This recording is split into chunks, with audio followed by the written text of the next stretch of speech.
good friends was Tim Minzoni. And then in all my subsequent visits, we had many freewheeling discussions with him on many aspects of applied mathematics.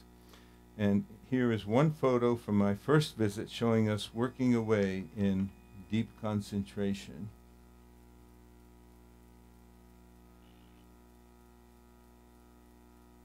And you probably recognize, that's Tim on the right. I miss him very much. So to start with, I want to talk about some problems with symmetries. And the English words for the symmetries are not very effective. We sometimes call things axisymmetric or radially symmetric. And unfortunately, we have to use the group theory terms to be very precise. So a radially symmetric, a radially symmetric deformation of this ring with rays will go into one where every point moves radially outward. And a rotationally symmetric motion would be one where every point moves both radially outward and moves, in this case, in the same sense about the solution. And we're looking at a number of problems that will have these kinds of symmetries. For the notation is very, very difficult for these. The inner radius is going to be,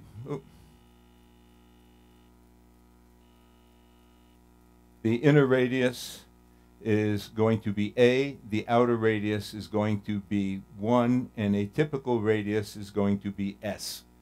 And if we look at a deformation, the point that was on, that had a radius A will have the new radius R of AT.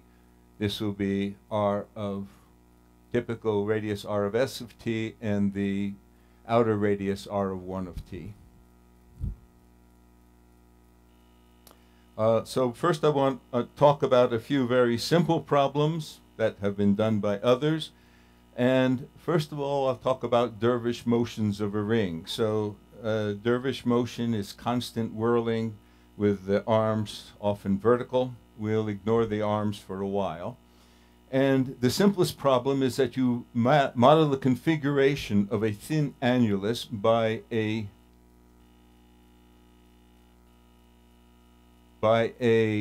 in this case, a curve, which is a circle, every point of which is equipped with a cross-section, which is going to be a vector, and the vector can rotate and stretch. And in a dervish motion, we can think of this annulus as both breathing, changing its radius, and rotating simultaneously, just as dervishes do. And this is a case where the annulus has contracted and the cross-sections have sheared in one sense, and here's a case where the annulus has inflated and the cross-sections sheared in the opposite case.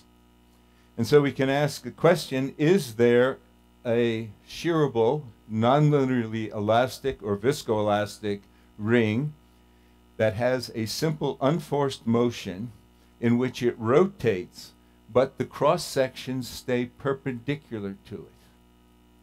So it rotates and oscillates radially, in which there's no shearing. If you look at the equations that have shearing, it's governed by an 8th order system of nonlinear ordinary differential equations. And if you look at the equations, or if you think, you find no, because of conservation of angular momentum. So you can't have cases where the cross-sections stay perpendicular unless you constrain the motions so that the cross-sections cannot rotate relative to these curves.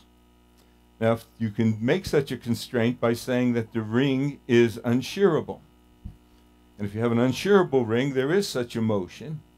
But what happens in those cases is that the shear force along the normal direction itself oscillates.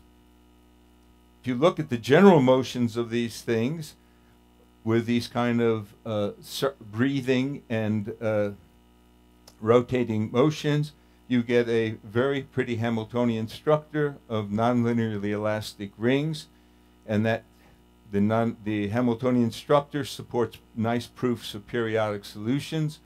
And if you're going to look at problems that have periodically forced for viscoelastic rings, you can use that same structure again. That's one problem I'm not going to talk about. Now I want to talk about briefly another problem. You look at an incompressible annulus, and the equations are exactly the same if you have a cylindrical shell. And so we let I, J be fixed orthonormal basis for the plane. Polar coordinates are going to be S and phi. And we take a standard rotating unit basis, E1 and E2.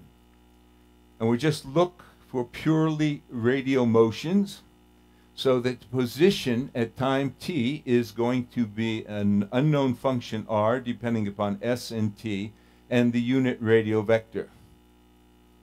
And now we make the requirement that the material be incompressible. So we compute the Jacobian of this transformation. We have polar coordinates. And the requirement that the Jacobian be equal to 1 gives us this equation. And this equation is a trivial ODE, and that says the radius at any s at any time t is this square root, and it depends entirely upon the radius of the inner boundary. There we write down the general constitutive equations saying how the stresses depend upon the strains, and because the material is incompressible, there's going to be a Lagrange multiplier, P, which is popularly known as the pressure. If you eliminate that Lagrange multiplier, use boundary conditions, you show that the entire motion is completely determined by an ordinary differential equation for the inner radius. And if you know the motion of the inner radius, you know the motion of any radius. So this beautiful solution was found by J.K. Knowles in 1960. It was the first time anyone had an ability to really solve a dynamical problem of nonlinear solid mechanics for arbitrary materials. And Knowles was at Caltech, and he could possibly have been an instructor of Tim when Tim was a graduate student there. For doing this for other materials, there are a number of papers by Carme Calderer. And you can do exactly the same game for spherical shells. And the last thing in background is blow up. And in 1978, John Ball showed that there are initial conditions for which any elastic body that's topologically equivalent to a spherical shell, and if you subject it to a prescribed internal hydrostatic pressure, and hydrostatic pressure is force per actual area, then there are materials for which the dynamic solution blows up in finite time. That is, the radius becomes infinite in finite time, provided you choose appropriate initial conditions. So you don't want the initial conditions to try and compress it. The stored energy function shouldn't be too strong. It's perfectly reasonable. It grows less than cubic in the appropriate strains, and if the pressure is sufficiently large. And we'll look at some additional problems. And this is a result that seemed very, very terrifying when it first came out. If you try blowing something up, it may actually explode on you. The material, of course, would give way. But it's not so bad, because hydrostatic pressure is force per actual area.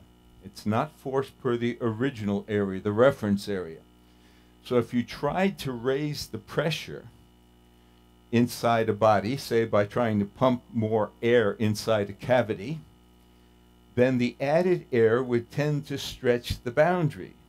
And the pressure is force per unit actual area. So trying to raise the pressure, you're going to be raising the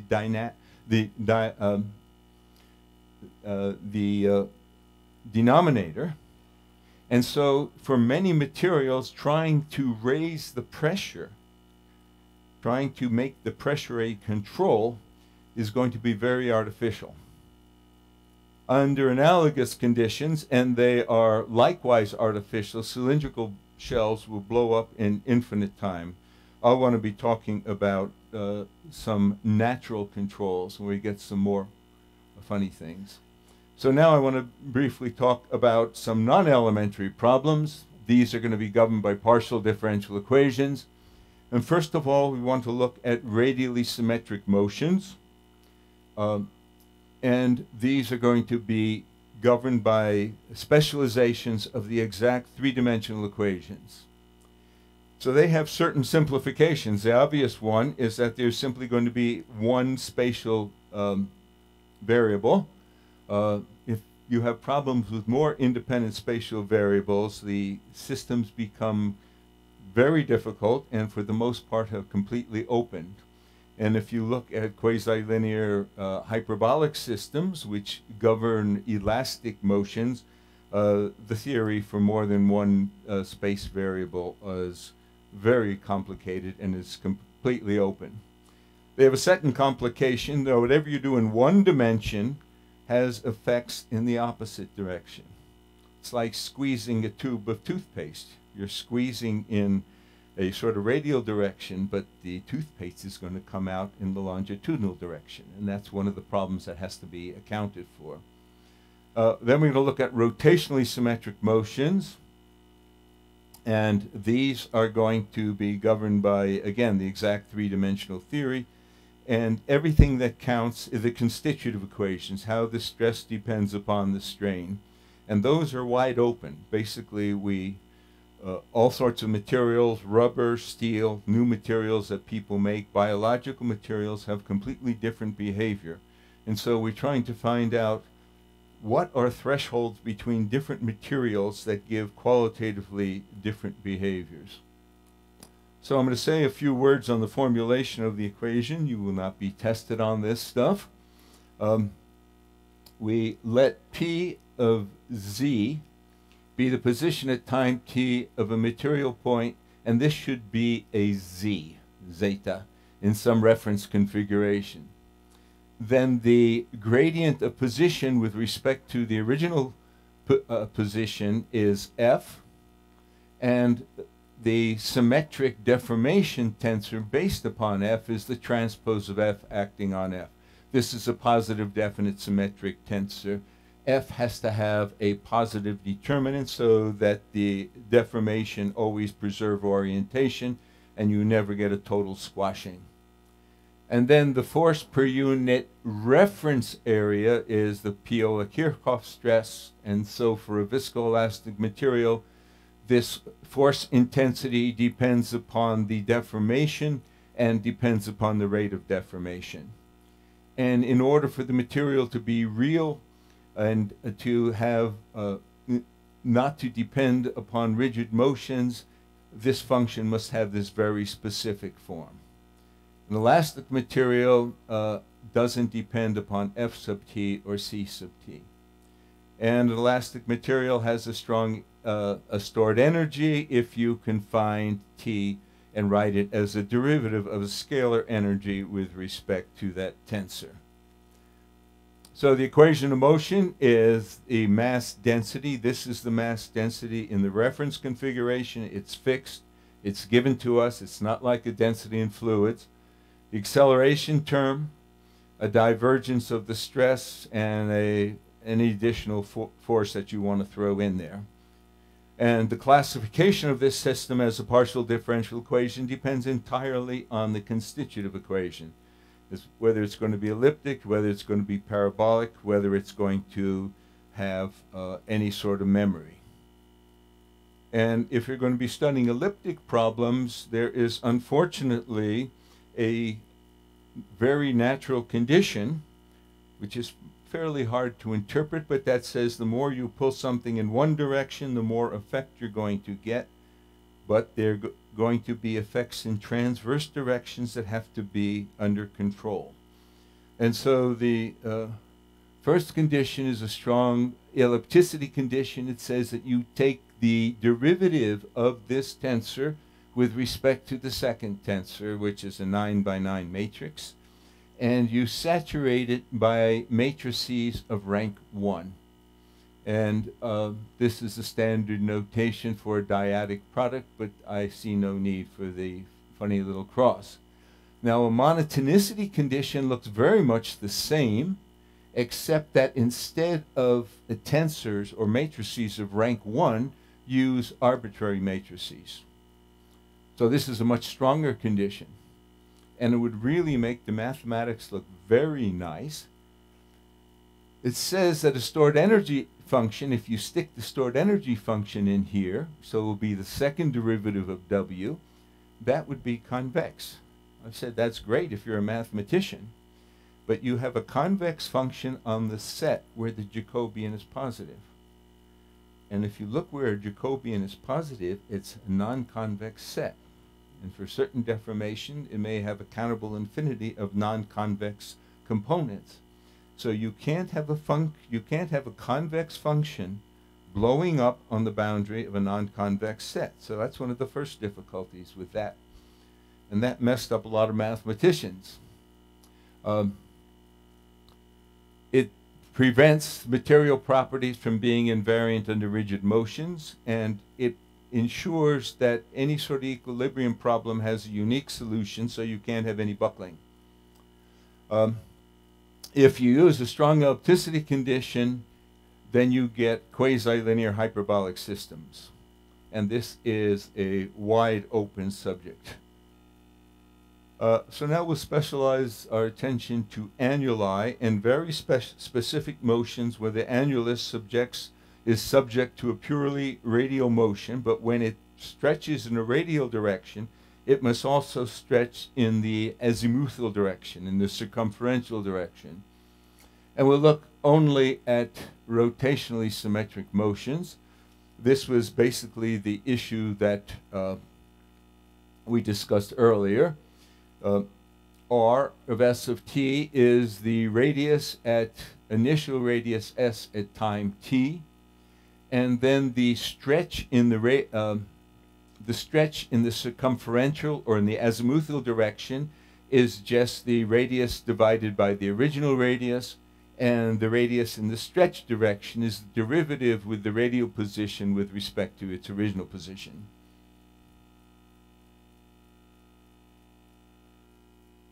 And then we have two forces, one force in the radial direction and one force in the circumferential direction. And for nonlinear elastic materials, this force intensity depends upon the two stretches, and so does this. If you want to talk about a viscoelastic material, you have the dependence of these functions on these two stretches and their time derivatives.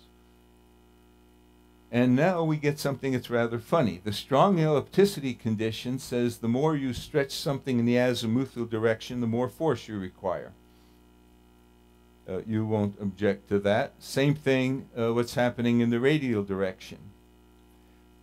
There's a Poisson ratio effect, which is sort of the same effect that we described for toothpaste tubes. If you pull something in one direction and you don't want any shrinkage in the transverse direction, you better prevent it from doing so, and so you apply a tension. And then we have something that looks like the monotonicity condition, for which we gave a sermon that should not be used.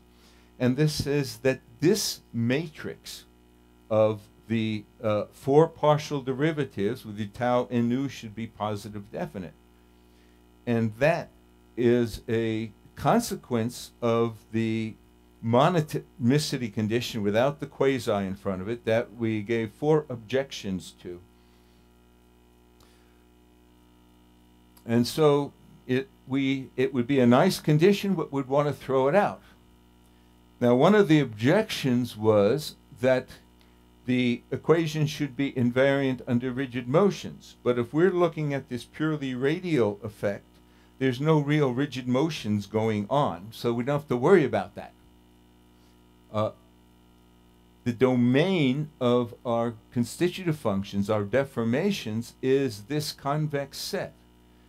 And we excluded the monotonicity condition for the three-dimensional theory because we wanted the function to be able to blow up on the boundary of a non-convex set. We don't have to worry about non-convex sets. This is as convex as you can get. It's a quadrant of strain space.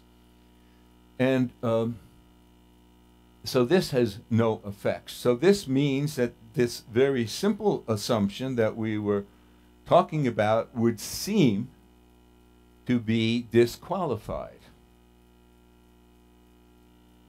However, if you look at the consequences of the monotonicity condition for problems like this, there are further consequences that are absolutely make no sense whatsoever.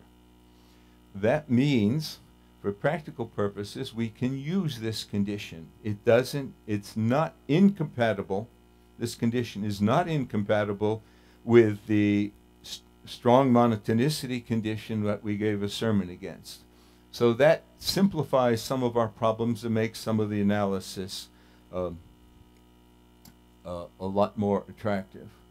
Now for the analysis, these are things that require getting a lot of nice a priori estimates, and some of you may know about a priori estimates, some of you don't, but for those of you who know, it is something that's done best in the privacy of your own home. And so we won't do any here, but the basic trick is to start with the Fayedo-Bubnov-Galyorkin method. And this method makes a representation in a finite series, say a finite Fourier series, with explicit space dependence and unknown time-dependent coefficients. These can be orthonormal if you're smart. You stick it into the weak form of the equations, which is nothing more than the physical principle of virtual power. You get a finite system of ordinary differential equations for these things. You start getting your estimates. First estimate is getting an energy estimate. And then you get some more, and you get enough estimates to ultimately show that the series that you get for R sub m, as big M goes to infinity, is going to converge. Some of its derivatives are going to converge in an appropriate sense, and then you're going to get yourself a nice limit function, and you show that limit function satisfies the weak equations, and then you go show that the equations have solutions that are a little bit smoother than you want. To get these estimates, you have to use not only the monotonicity condition, but also other conditions that requiring that viscosity becomes infinite at a total compression. To get a total compression, you may very well want to say the force better be infinite. I should say prevent a total compression, but you also, it seems reasonable to ask that viscosity become infinite at a total compression. If you look at the Navier-Stokes equation for compressible fluids, and you convert that into the Lagrangian formulation, the material formulation, you find that this condition is exactly true for the Navier-Stokes equation for a compressible fluid, but you'd never see it when you use the Eulerian formulation. So there you have all these additional constitutive equations, constitutive restrictions that make all the analysis go through. And since we only have 15 more minutes rather than 15 more days, we will skip it. Now I want to talk about blow-up under centrifugal force. We discussed Ball's blow-up theory, and they had as a control an internal pressure, and as a control, it was not very controllable. And so now we're going to, don't have actually a picture, you have a cylindrical shell. You weld it to a rigid cylinder on the inside, turn the rigid cylinder at angular speed omega. You have a deformable cylindrical shell. What's going to happen to it? The equation of the motion, the density which is given to us, you have two time derivatives, you have a gradient of the stresses, and you have the centrifugal force, which can also be called the centripetal force. As you read any of the old books on mechanics, they had long debates what it should be. Well, it depends who it's working on. For working on one body, it's the centrifugal force, and the other body, it's centripetal force, because they're equal and opposite. So those discussions are nice that you don't have to bother understanding them.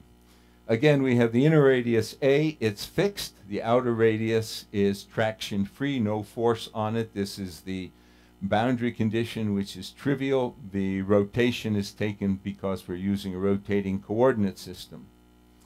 What is the first thing you do?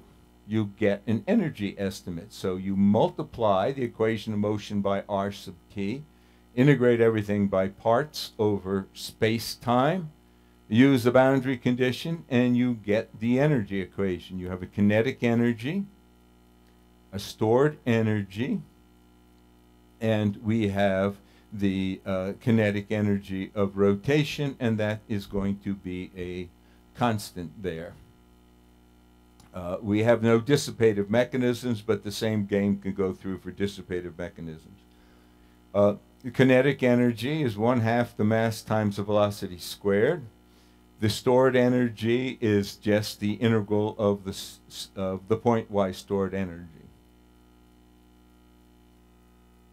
And now we define an amplitude function, capital psi, and this is just the stretching squared with the weight function, the density. And then simply take its time derivative. That's not too difficult. Take the second time derivative. And when you get the second time derivative, you get an r sub t. Then we go back to the equation of motion, which I won't go back to show you. It was r sub tt equals something. So we replace this r sub tt by the expression on the preceding page. And you can believe me. And then you get the second time derivative can be expressed in terms of the kinetic energy, stored energy, this constant of this energy constant, then an effect due to the rotation, and this quantity here, which depends very closely on the constitutive equations.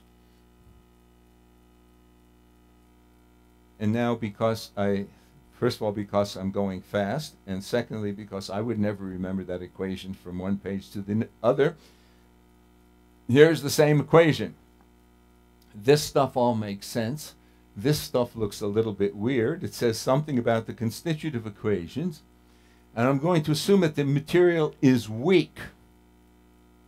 But before saying why I assume it's weak, what I really want to do is control this integrand. And so I say I'm going to control this integrand with the equation which I call the deus ex machina, and say that the total energy is going to be controlled by the stuff that depends upon this integrand. And the only way that this differs from the integrand is a power of s. And then we're going to throw on another expression, which is an arbitrary constant depending upon the angular speed omega squared. And then if we throw in the fact that n is the derivative of an energy, we get this expression. And so we have an inequality, W being greater than this thing, which again is still deus ex machina, because it looks like it was pulled out of the air. And I'll give the explanation below. But if we do that, we are able to throw away all this stuff and write psi tt is greater than 4 times the kinetic energy minus the energy constant. And now we're going to assume that minus 2e is greater than 0, and that means that the initial state is sufficiently inflational and the angular velocity is sufficiently large. And then you go from this equation to this one. And now we go look at psi sub t, which is going to be lurking around here, and we use the Cauchy-Bunyakovsky-Schwarz inequality, and we have our psi sub t, which was on the preceding page. Well, that was just the derivative of r minus r sub t squared, so you get the r sub t out here. You use the Cauchy-Bunyakovsky-Schwarz inequality to break it up into square root of two integrals. We observe that this quantity is just the square root of 2 times psi. This is just the kinetic energy. And so this quantity squared is less than 4 times psi times k. And you simply rewrite it as 4k is greater than psi inverse psi sub t. And we rewrite that equation up here. And then we rewrite it yet again in this form. And so you have the derivative of one logarithm is less than the derivative of the other. Quotation marks means that you just be careful about dividing by 0. And you solve that, that says that psi grows exponentially fast, provided the original derivative of psi is positive. So things are starting out to inflate. So now we have to ask, what is the significance of the deus ex machina? Here I've rewritten it in terms of W. We're simply going to make an additional minor assumption that W grows faster than tau, that the energy grows faster than linear. Well, most energies you would expect to be at least quadratic. And we take this equation, we introduce polar coordinates for it. Xi is going to be, well, excuse me, new variables. Xi is this quantity, capital Y is this, with the inverse tau, and subject this to the deus ex machina, which becomes another equation for Y. As soon as you see the form on the right-hand side, that tells us, let's do polar coordinates. Right here, rho and theta. This is the antique form of rho, the antique form of theta. And then that gives you, that converts this inequality to 1 that is nothing more than a linear differential inequality.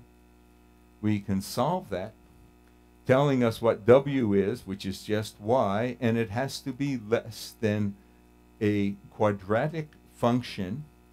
So it has to be weaker than a quadratic function, but it can be raised to this speed. That says that the bigger the speed, the larger the the bigger the angular speed, the stronger the material can be that can allow blow-up. So here we get a very rich answer of the blow-up problem.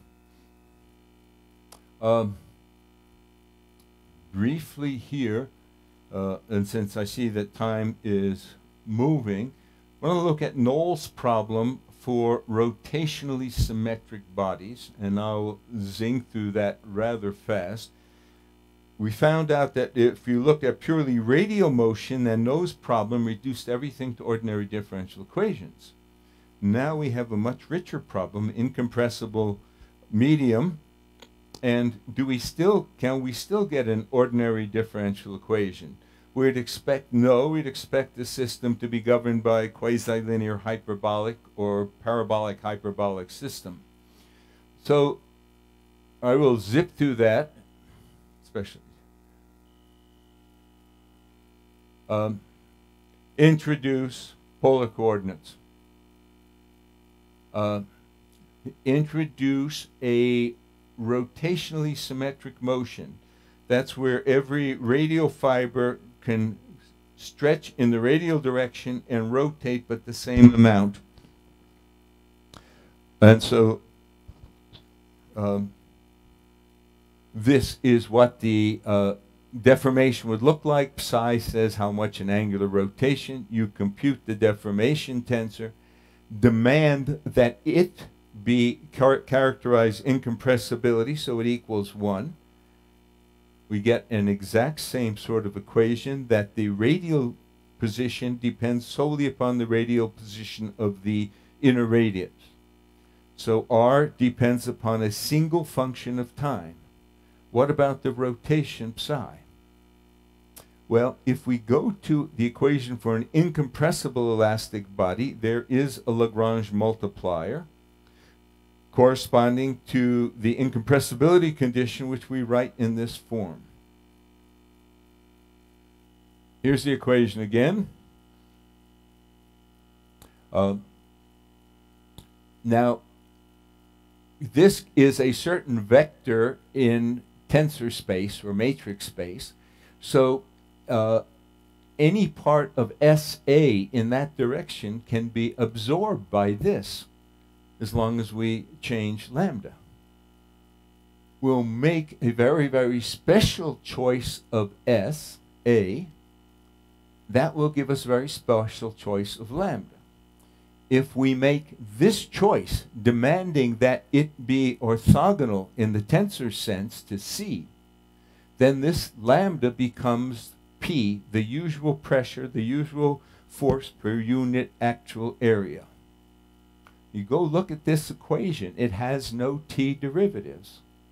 So it's sort of an ordinary differential equation for psi in its dependence upon S. Solve that ordinary differential equation. Everything in sight depends upon T. That means any one of these motions can be governed by ordinary differential equations. Now, I'm talking about special motions, and in these motions we expect that the dancers not only have bodies that inflate when they spin, but they also have arms. So here is a mathematical arm. This arm has a rigid body at the end. This is a deformable arm. This is a problem a little more interesting. This is a rigid cylinder. Inside the rigid annulus, inside the rigid annulus is a spinning rigid cylinder, and that exerts a stick-slip friction on the outer cylinder. The stick-slip friction we know in Froude's problem for a pendulum, the ordinary differential equation, has a beautiful attractor. Does this system have an attractor? The interesting thing that I did want to point out, though, is that if you want this body at the end to be big compared to this deformable body here, you have two small parameters. Namely, the ratio of the mass of this small body to the mass of the big rigid body, and the inertias of the small body with respect to big bodies. So it's an asymptotic problem with two small parameters. Well, if you go to the traditional asymptotics theory, everything's fine, you have two parameters, but you always make one depend upon the other. And there was once a book written by O'Malley where he really looked at two-parameter problems, but it was never published. So here we have a two-parameter problem, asymptotics, but there's a way to get our hands on it because we can look for attractors of these equations. So a nice book on attractors is one by Taimam, showing that certain partial differential equations really have a small finite dimensional attractor. Well, here you can estimate the dimension of the attractors in terms of the small parameters. And so when this is heavy with respect to that, you can basically characterize the motion by a fairly small collection of partial differential equations, and you can make them smaller by just making this thing bigger. So that's another way to get one's hands on asymptotics of nice physical problems. This is a three-dimensional picture of that, and so I thank you for your attention.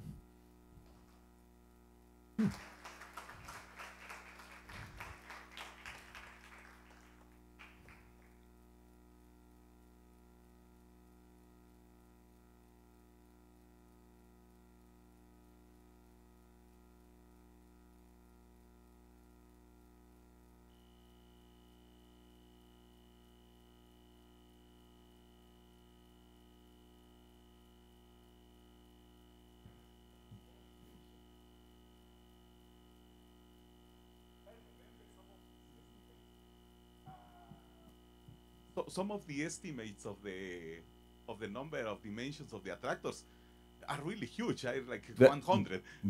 that's right. He was studying the Navier-Stokes equation. Yes. But here we have two small parameters that can mess up the equation. If I wrote this thing down in all its full glory, this particular problem has only one space dimension, but if I were to write it down in all of its full glory and then found the dimension, it would be gigantic. Yes, exactly. But we're controlling them by smashing a couple of parameters in the equation, making them tiny. But then the attractor, do you have any idea of, in reality, how many dimensions does it has? You can estimate the dimensions very nicely, and say that if certain pieces of data satisfy certain inequalities, you can estimate it. And in fact, for some of these problems, you can show the dimension can be made down to 1 or 2. Oh, really? So, for example, suppose you have a mass on a spring. A spring is a three-dimensional continuum. You would like the mass on a spring to be governed by what we teach to elementary students in physics, that it's governed by an ordinary differential equation. You can get your hands on that for a problem like this. And presumably you get your hands on some fluid dynamical problems if you really did some serious games with the parameters. Thank you.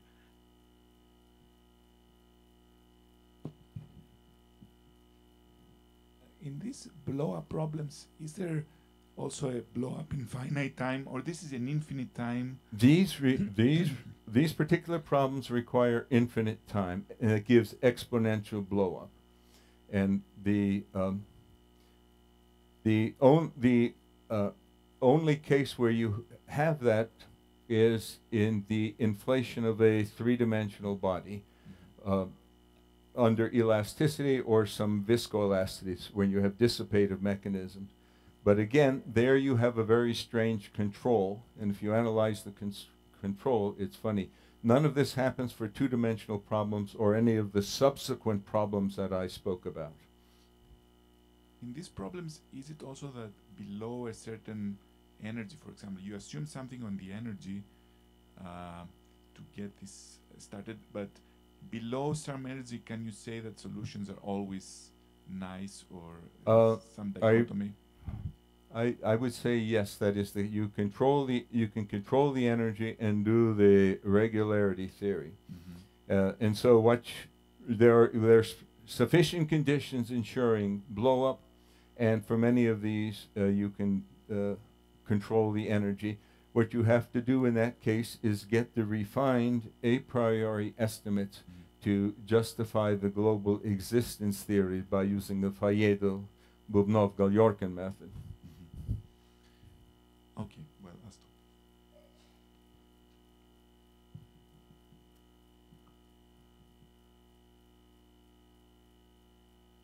Question.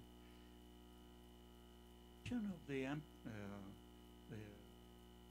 amplitude equation, the 5, you get this inequality of the second derivative.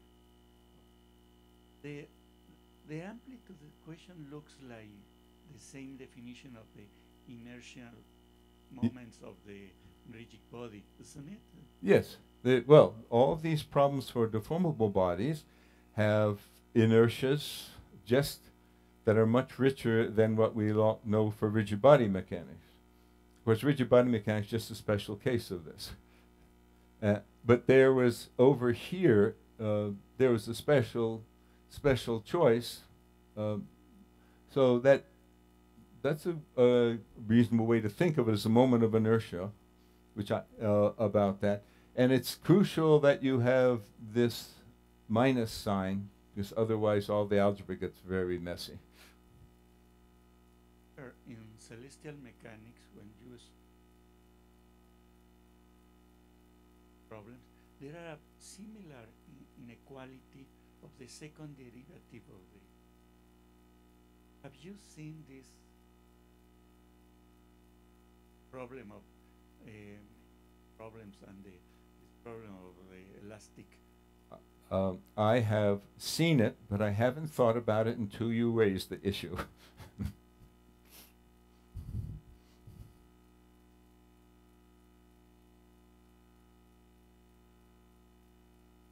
Very naive perspective. I can't follow most of this, but I'm trying to think of what kind of concrete actual system would fall under this theory. And I was sort of thinking, what can you say about, is any of this relevant to, say, a potter spinning his pot on a wheel, or a glass blower who is... I would say it may be appropriate to centrifuges when they are spinning things very, very... Like the ones in Tehran? Not expert on that, but... So they've actually ran centrifuges and observed failures, and the failures are related to this theory? No, what I would like to point out as, I would say, the moral of this, these are just specific, you can almost think of these as academic problems, but what they show, one moral, is that if you do not make any assumptions a priori about the strength of the material or about the constitutive equation, there are many problems that you can solve, and in those problems you will find thresholds distinguishing materials that have qualitatively different behavior. And one of the dangerous parts of those thresholds is that the thresholds often talk about material that has quadratic growth in the energy. Linear theories have quadratic growth. And so anyone doing, let's say, numerical computations for linear theory has a 50% chance of being on the wrong side, finding that the system would be safe, whereas in fact it could be dangerous.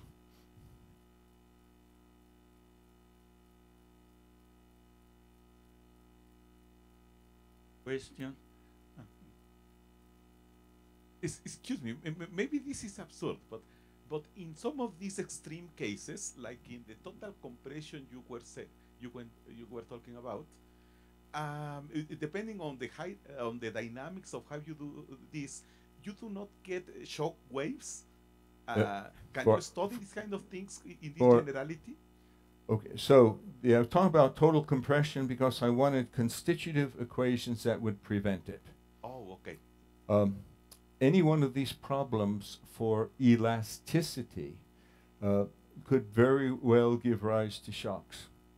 And basically, the situation for shocks, hyperbolic conservation laws, is that it's pretty good if you have one independent spatial variable and one second order equation. And if you make nice assumptions, like the Olenek, Lax, and Liu assumptions, but some of these materials don't satisfy that. So there are many beautiful, complicated, open problems associated with elastic behavior and shocks. And some of them look like they're even simple.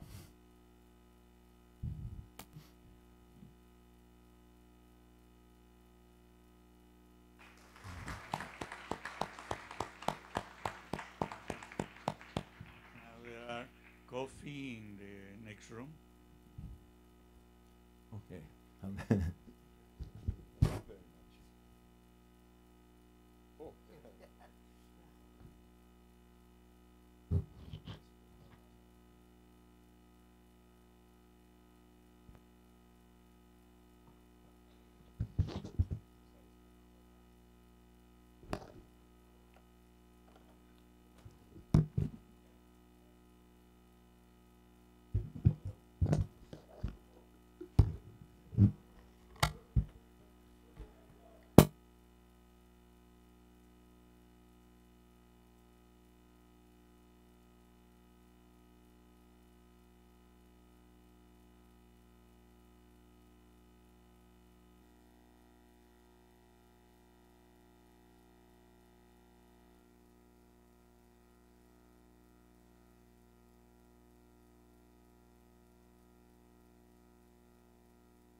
We're about to start the second session of this first day of the workshop. I'm Alejandro Aceves from Southern Methodist University, and it is my pleasure to introduce the first speaker, Karen Volke Sepulveda. You can see the title of the talk, Optical Spatial Solitons in Nanocolloidal Media. Thank you very much. Is that fine, the microphone? Yeah, I think so. Well, you can hear me well? Okay, thank you. Well, first of all, I want to thank very much the organizers for the invitation, but also I'm very honored to be speaking in this workshop in memoriam to Tim Minzoni. I met Tim Minzoni as a teacher because I studied in the science faculty at UNAM, and he was I had the luck of taking a course with him, and he was an excellent teacher. Of course, we all know he was a brilliant scientist, a generous colleague, because he was, as a colleague, he was always keen to discuss things and doubts with us and with the students, and of course, a wonderful human being. We miss you, Tim. I work in the Institute of Physics, in Instituto de Física of UNAM, and we have a group there, is the Optical Micromanipulation Group. We are mainly experimentalists, but we try to do both whenever we can. So what I'm going to talk to you about today is about, well, the nonlinear optical properties of colloidal media. I will talk a little bit about the theoretical model we're using, and then some experimental results.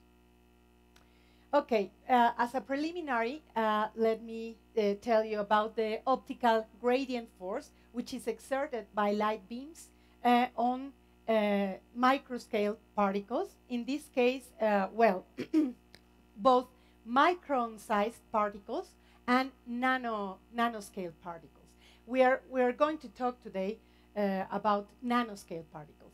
So the optical gradient force basically comes because if we have very small particles, they behave as we can model them as single dipoles that interact with the electric field of light.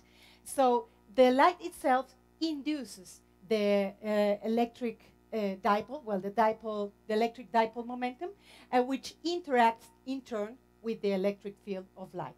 And the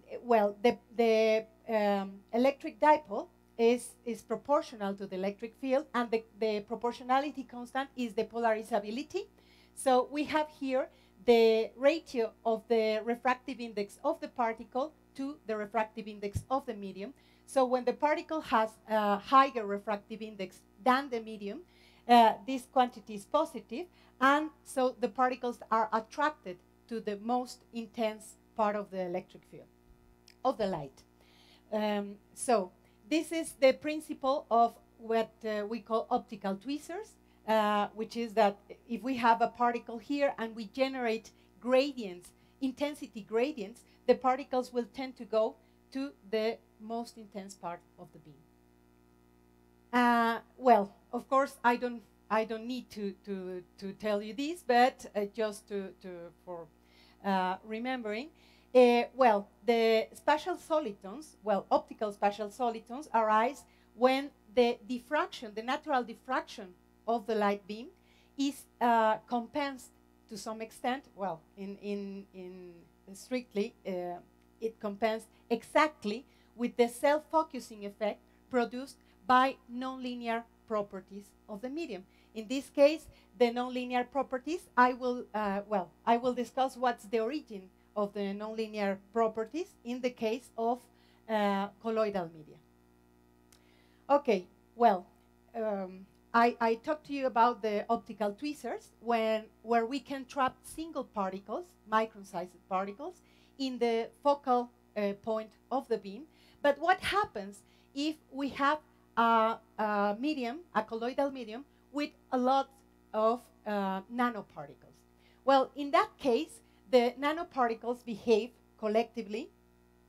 So let's say if we focus a laser beam on this kind of colloidal media with nanoparticles, particles will tend to accumulate in the most intense part of the beam, so it locally changes the refractive index of the medium. It increases if the refractive index of the particles is higher than that of the surrounding medium. Well, in this region, the refractive index, the effective refractive index of the medium will locally increase. Okay, so this will give rise to this self-focusing effect. Okay, the refractive index is higher in the zone where the particles are, so this acts as a positive lens because the light will go slower in the region where the particles are accumulated, and this will tend to provoke this self-focusing effect. This was discovered actually in the 80s. Let's say the father of the optical tweezers is Arthur Ashkin. He was working in this was back to 1970s, and then the optical tweezers were proposed in 1986. But Arthur Ashkin himself was co-author in all these works I'm citing here, and they were the first to observe this kind of effect in colloidal media as well, where they found this, they were able to generate these optical solitons. Here, the scale bar is 100 microns, so it's very short propagation distance, but this is increasing the power. Originally, the beam is diffracting, and then when they increase the power, they could get this kind of filaments, like self-collimated beams. Okay? Well, when we were trying to reproduce these experiments in the laboratory, we were just, this was just part of a laboratory course that we were giving, and we just wanted to reproduce Ashkin's results. But what we found is that we were able to generate this self-collimated beam much longer than, this is 1 millimeter. I show you in the previous slide, the scale was 100 microns. So this is much longer than what Ashkin and co-workers observed. So that awaked our curiosity, and we started to work more on this subject. Well, you can see here, this is our filament, okay? So this is you can see here when the light is when we could produce this filament of self-collimated beams. I will show you this. This is this is quite ugly video in terms of aesthetics, but it's one of our first videos, and I like it a lot because you can see here the scale. This is each one of these squares is 1 millimeter, and you will see here the projection of the beam on a screen. So you will see, even when the quality is not the best, but you will see here when the beam is self-collimated. Oh, I don't know if it's working. Probably not. Oh, here. Okay. Well, okay. Well, it didn't work very well, but here you can see when the beam is actually projected on the screen. Okay. Well, when we started to look at this problem, we found that it was quite surprising that we were able to see this kind of behavior when the particles were, when the refractive index of the particles was higher than the surrounding medium. This is called positive polarizability. I show you the expression for the polarizability. Okay, so we found this paper published in 2013, they were using 200 nanometers particles, and they did the experiment with positive polarizability particles as well as with negative polarizability particles, which means that the refractive index of the particles was lower than that of the surrounding medium. In both cases, you will get this self-focusing effect. But what was claimed in this paper, well, they show that the particles with negative polarizability were able to produce these self-collimated beams or optical solitons for really long distances. Here as well is 1 millimeter.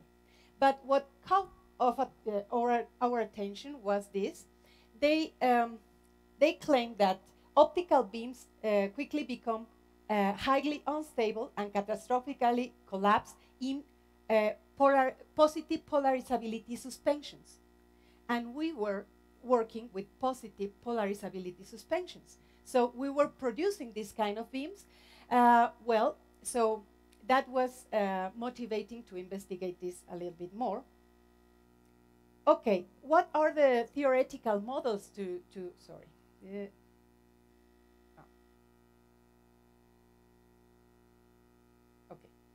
Okay, sorry. The theoretical models, there has been several theoretical models to understand these results. In general terms, if we use the slowly varying envelope approximation, we will get an equation like this, where this function here is a function of the particle density. But the particle density, in turn, is a function of the intensity. This is the simplest model where, well, there are no interparticle interactions considered. So in that case, one obtains that the particle density varies exponentially with intensity, okay? So one fact I haven't mentioned is that, for instance, in Kerr media, which is a medium that has dependence of the refractive index, which is linear on the intensity, you cannot generate optical solitons in 2 dimensions. You can only get optical solitons in 1 dimension, okay? So it is quite surprising if you consider that you have here an exponential nonlinearity. It is, of course, not possible to generate optical spatial solitons in 2 dimensions for this kind of nonlinearity. In that sense, it is obviously necessary to consider other factors in taking a role in this problem. And well, the one that I show is with no interactions, where, of course, they were not able to obtain these 2-dimensional optical solitons. And well, there has been other models with Rayleigh losses, considering Rayleigh losses, excluded volume repulsions, which is a hard sphere potential, electrostatic interactions. Particularly, we used the excluded volume repulsions, or the hard sphere potential, to model our system. Okay, so in this case, well, the pressure exerted by the particles can be obtained from a state equation, which is given by this. Okay, with C is the compressibility, and eta is the packing fraction of the particles in the medium. And if we use using the hard sphere potential and the Carnahan-Sterling formula, we can get this expression for the compressibility. And from these expressions, we can find the current of particles, the diffusion of particles is given by this expression here. This is the external force produced by the optical field, and these are the internal force due to the interparticle interactions. And in equilibrium condition, when the particles are, let's say here, when we talk about equilibrium condition, we don't mean that the particles are not moving, because the particles are very small and they have natural, of course, thermal diffusion. So the particles are moving, but in average, we consider that the amount of particles within the beam remains practically constant. Okay, so in that case, we can find these previous equations can be solved analytically to give this this expression for the intensity, and here we have the nonlinearity. This is the kind of nonlinearity we have. This is a saturable nonlinearity, which for low intensities it can be approximated by the exponential nonlinearity, which is plotted here. So from here, if we assume a relatively low packing fraction, we can use the Maxwell-Garnett formula to get the effective dielectric constant here. And if the refractive index contrast is low, we can do further approximation like this. So at the end, this is the things we have for the model. Of course, the propagation of the optical field in the colloidal medium can be expressed in this way. But assuming the slowly varying envelope approximation, we propose this kind of solution. And well, I think here. This is the original reference where this model was put forward for the first time. Okay, and we have this equation for the envelope, where the nonlinearity is given by this expression. Okay, these are the characteristics of the medium. Well, we have recently a student in our group, Adrián Bartolo, started to work with this model and add a little bit of losses.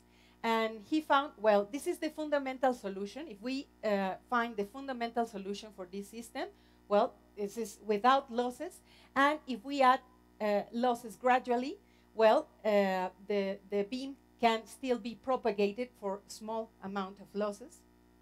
But after, as we increase the losses, at some point, the optical soliton can only be propagated very short distances. This is in microns here. Okay? So what we have in the laboratory is not actually the soliton solution. We have, instead of that, we have a Gaussian beam. Okay? So we wanted to see whether a Gaussian beam could actually form with this theoretical model an optical soliton. And what we found was this kind of behavior. This is when we have, well, this is the Gaussian beam. This is the Gaussian beam in a linear regime. And when we increase the power, we can find this kind of solutions that eventually they oscillate, but eventually they stabilize to produce a sort of spatial soliton. So one of the things we did experimentally was guiding light within this optical self-collimated beam. Okay, so we wonder if it was possible to guide this a different light beam with a much smaller, with a much lower intensity, with a different wavelength, and we wonder whether it was possible to guide it. This was done with Juan P. Torres and Roland Terborg in 2013. And this is a very simple setup. We just have this, what we call the pump beam, which is the high intensity beam, which will generate the optical soliton. And then we introduce this additional beam, which we call probe beam, both of different wavelengths, red and green. And then we observe through two different channels. And what we found was, well, this is the kind of results we found. This is when, by varying the pump power, this is the red beam without the probe beam, when the probe beam is turned off. And when we turn on the probe beam, well, we found that the red beam, the probe beam, mimic the profile of the pump beam and was actually guided.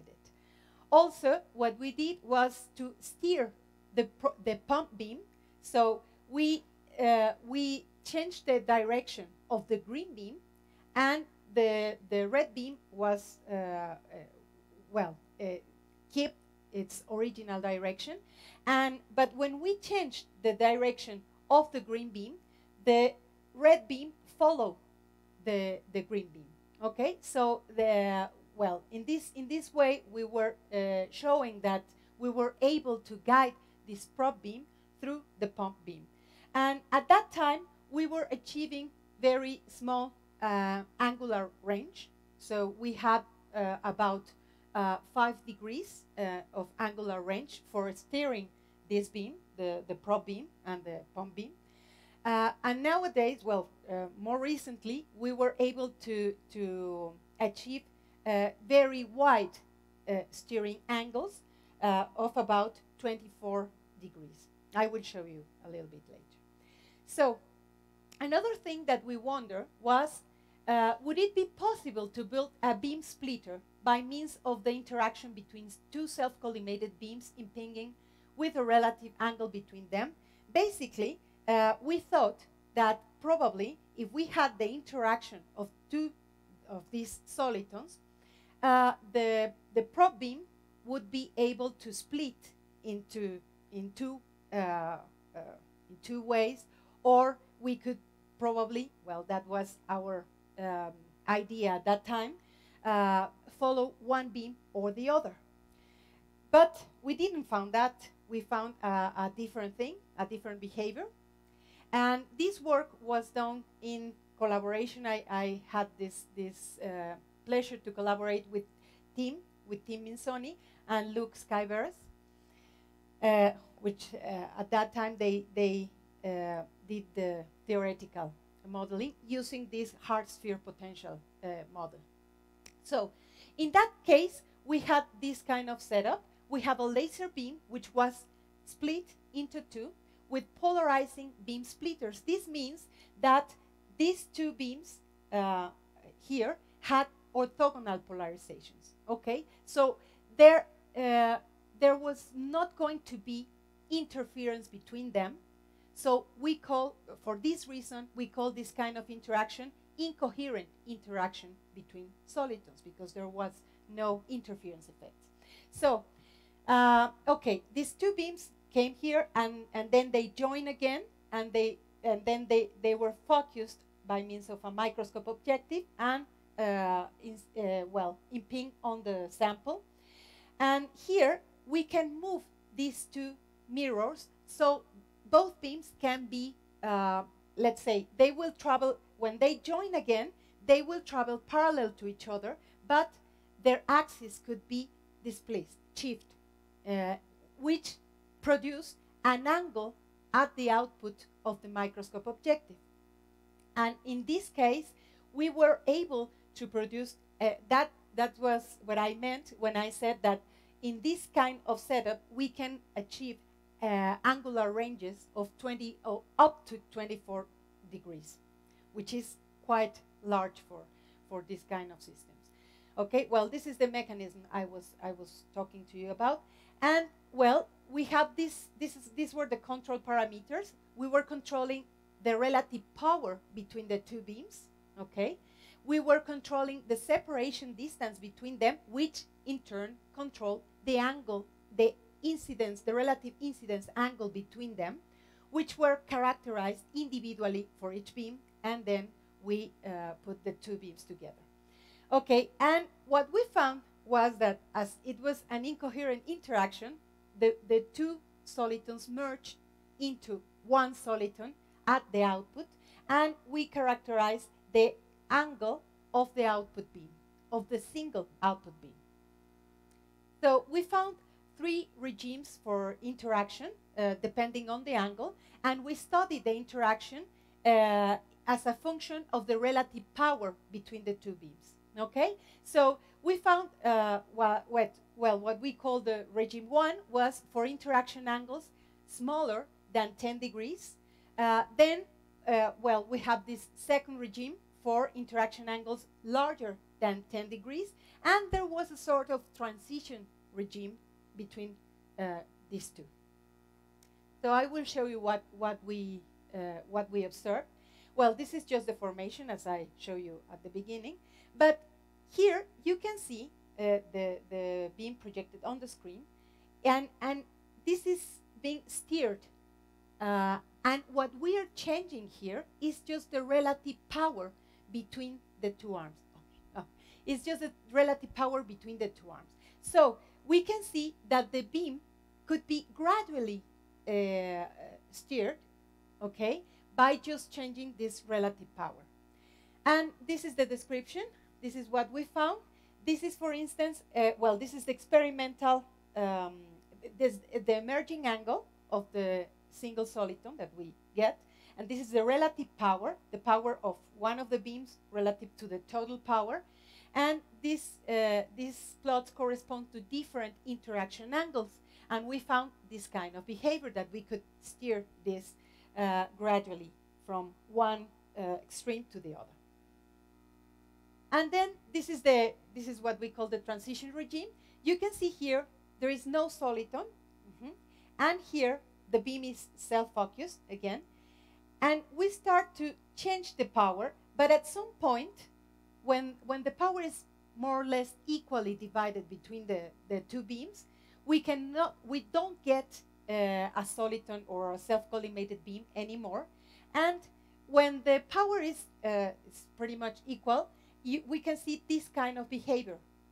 Okay, so there is an oscillating behavior between the two beams.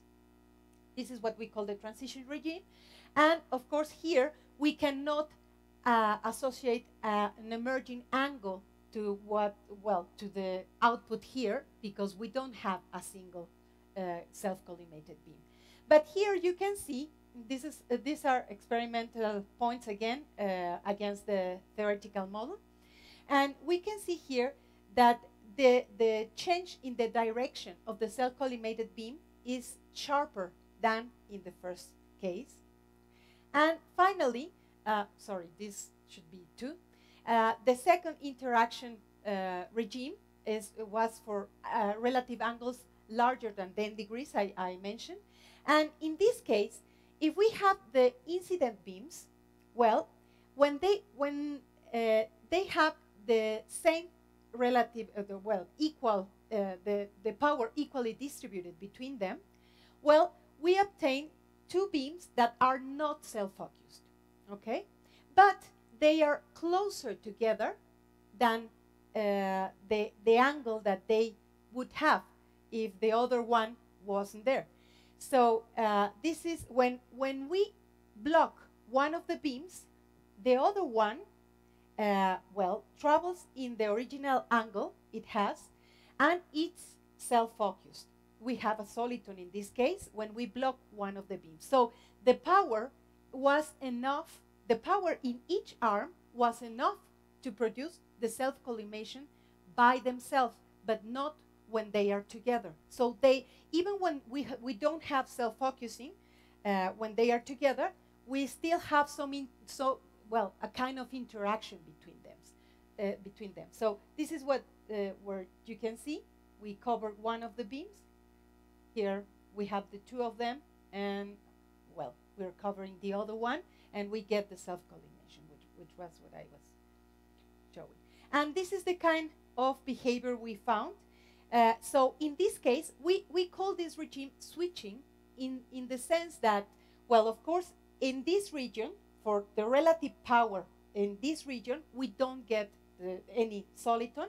But as we increase the power in one beam or the other, we can get this self-collimated beam practically in the original direction. So we call it switching because it's a sort of binary state, either in this state or in this state, depending on the relative power.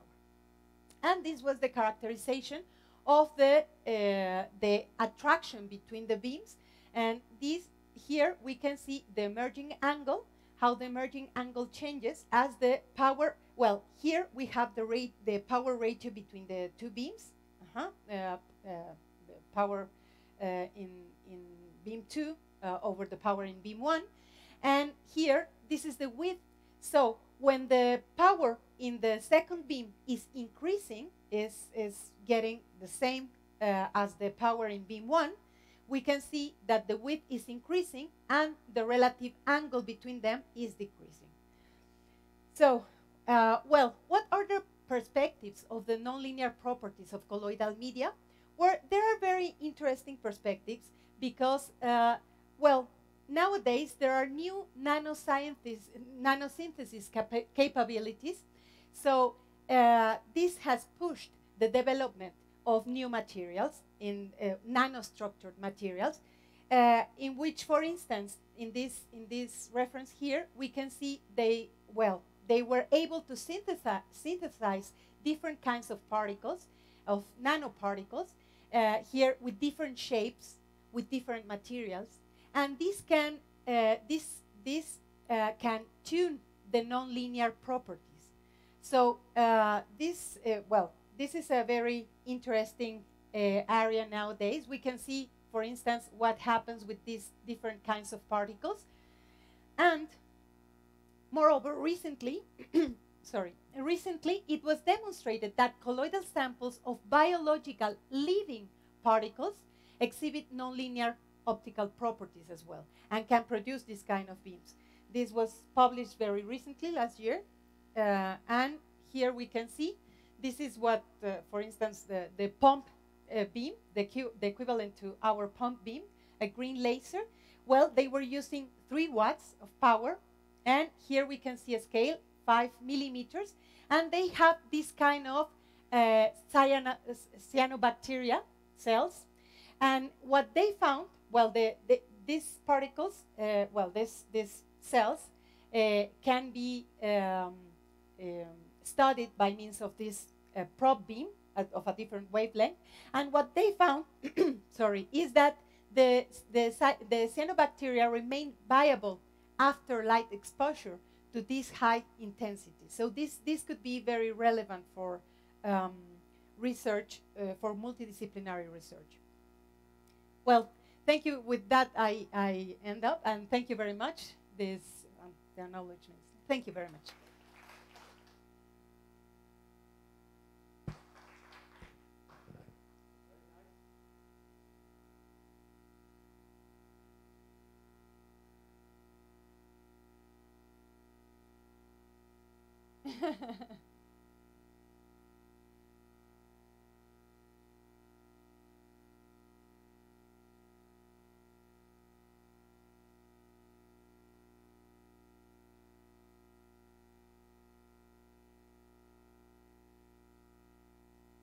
On this steering experiment, I have several questions. I will ask you only one. Did you measure the polarization of the output beam? Not really, but what, for instance, if we had some detail that we had to take care was that, for instance, if we had this, we are looking from the top, and we need to turn the polarization of the beams to 45 and minus 45 in order to see the scattering from above. When we, for instance, had one of the beams, when we put all the power in one of the beams and then in the other, we were able to keep looking at these beams. So, of course, there must be some degree of depolarization, perhaps, but the fact that we were able to keep looking at the beams, I would say, tell us that pretty much preserve the polarization to perhaps not, obviously not totally, but to a extent. Thank you. I just have a curiosity. You said that you could, in your experiments, you could propagate the soliton much longer, of the order of millimeters. Yeah. But the size of the soliton kind of was also rescaled with that? I mean, yeah. Was like a rescaling of the whole? Yes, okay. I mean, the width of the output beam was actually not very small.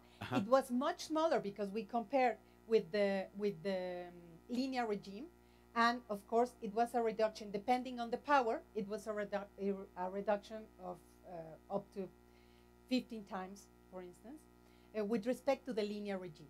But at the end of the propagation cell, we could see that the beam started to diverge a little bit. It was not a soliton all over the cell. Sure. Okay. That's Okay, thank you.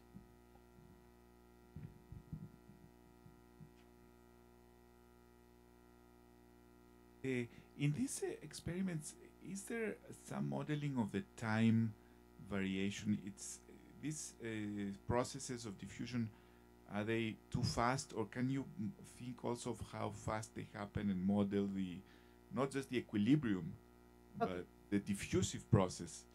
Well, one can calculate the diffusion coefficient and so on, and have an idea of the time scales. But what we did characterize was the time of soliton formation, of self-focusing, and it was of the order of 1 second, more or less.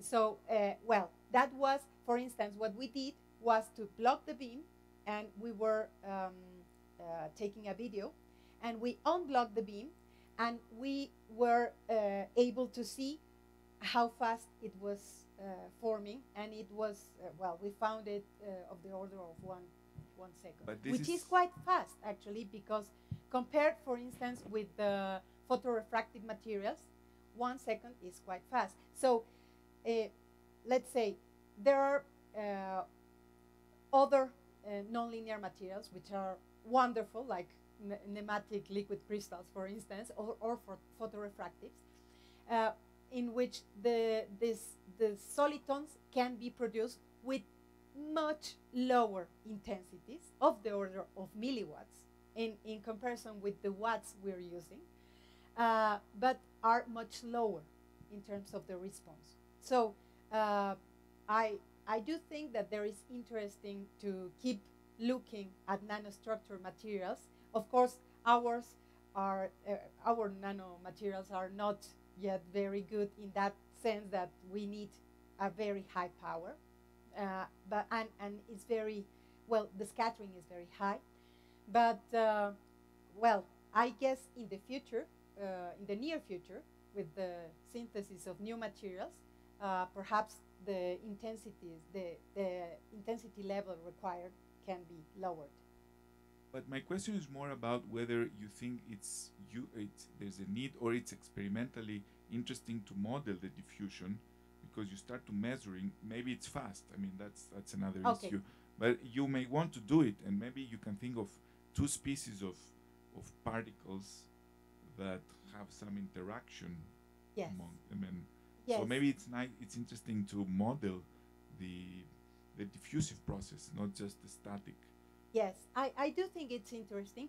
I mean, there are simplifications that had been done, like, for instance, taking the steady state. So, in that sense, well, the models that have been done so far haven't looked at that aspect, and I do think it would be interesting, yes. Okay, one last question while Carlos said something. This is sort of a more general, naive question. I'm aware of the nonlinear Schrodinger equation back in the olden days, and when you have two transverse dimensions, then you can have not only self-focusing but a singularity, and it's a very obscure, nasty singularity which infinitely preoccupied certain applied mathematicians. Okay, they had their fun, but obviously your solitons concentrate highly. I can see that there's a lot more physics put into this model so that this fake infinite stuff doesn't happen. Can you just sort of briefly tell the unwashed, uninitiated what part of that physics breaks down the pathology of the simplified nonlinear Schrodinger model? Well, in this case, it's because for the model we're using, the nonlinearity is saturable. I guess that's the key. Yes, saturation is the key for avoiding this catastrophic collapse. But there are many effects that we are not taking into account. So the model, I mean, for instance, if we start to add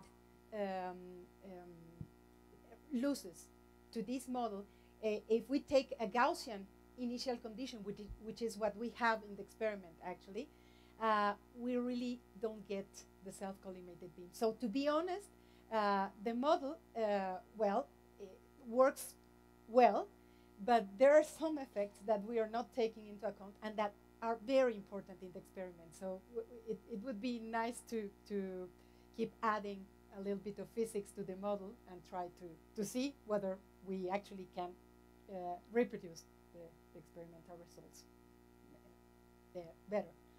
You can, as it should be always be the case, the conversation should continue during the breaks.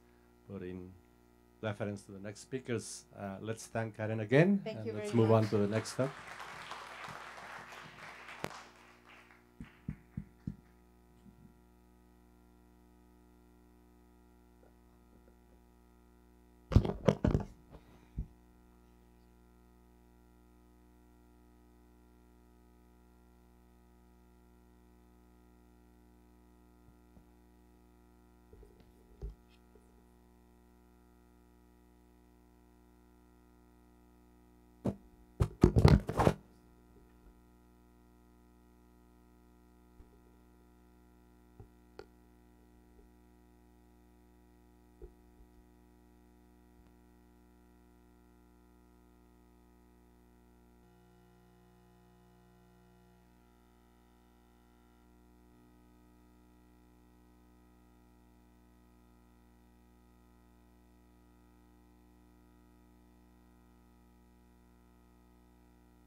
Okay, thank you for the invitation. This ongoing work in collaboration with Gabriel Caballero and Francisco Mandujano. And let me first say a word about Team Minzoni. This is this is from a book of George Batchelor, the Bachelor of the classic fluid mechanics textbook, and I think it shows a bachelor's attitude towards applied mathematics, and I believe Tim Minzoni's attitude was very similar to this one. I heard about Minzoni when I was a student, but I did not attend his lectures. So until I became a teacher, I met him. He used to come around the physics department and see what we were doing, in particular in fluid mechanics in my case, and he was always eager to tell us something, to share his knowledge on this subject, which was amazing how much he knew about this topic. Okay, so let me tell you about the objective of this collaboration. The idea is to study lift forces produced by a granular flow flowing between or around two solid intruders, two disks, and the flow upstream is uniform, and the idea is that we have experiments that show some interesting features of the behavior of these forces, and we also have a hydrodynamic model that we hope will provide some explanation of what we found experimentally. So the first motivation of this on this problem is that this setup is an old setup used in fluid mechanics, and it's been used to understand the hydrodynamic interactions of intruders in a flow that is uniform upstream, and in bubbles, drops, and particles inside a fluid. And the idea is that if you have a moderate Reynolds number, so the flow is not too intense, then you have a steady flow around the obstacles. And what you find is that if they are too close together, they feel a repulsive interaction. And as you put them away, as you move them away, then you this force changes sign, and you have a weak attraction that fades away as you move them further away. Okay? If you reduce the Reynolds number, then the distance you need to for the change of sign in the lift force increases. So you have to move them further apart to see this attractive interaction, and the force becomes even weaker. So in the limit of zero Reynolds number, Stokes flow, then you have no attraction and you have just repulsion. So in the case of granular flow, we believe this setup that's been used so much in the fluid flow, it hasn't been used in granular flow, and mostly what's been studied is the drag forces on intruders in a granular flow. And it's known that there are long range interactions. For example, when you're shaking grains and they segregate.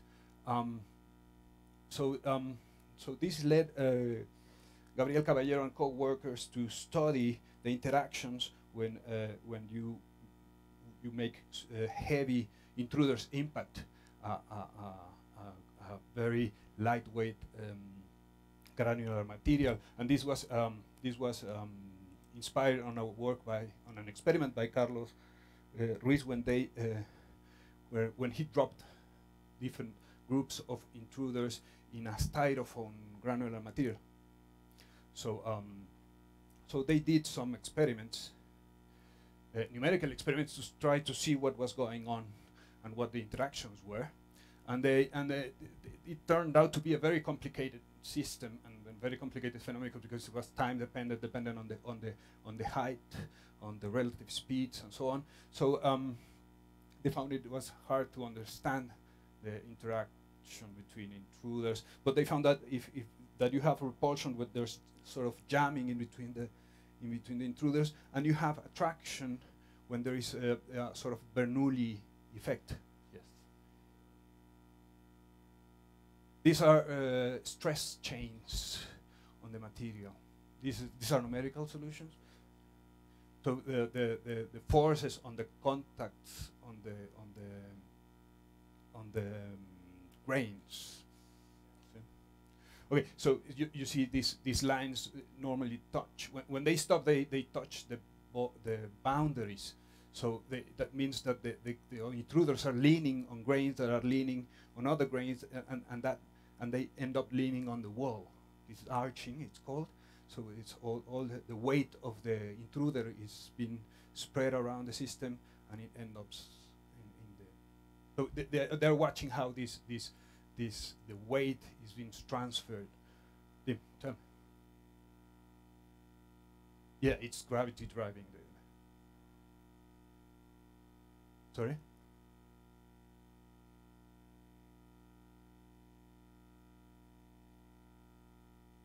There's still gravity, but what you mean when they stop?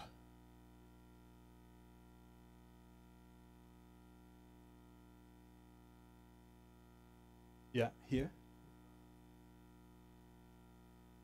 Well, the weight of the intruders is being balanced by the grains that rest on the bottom of the container.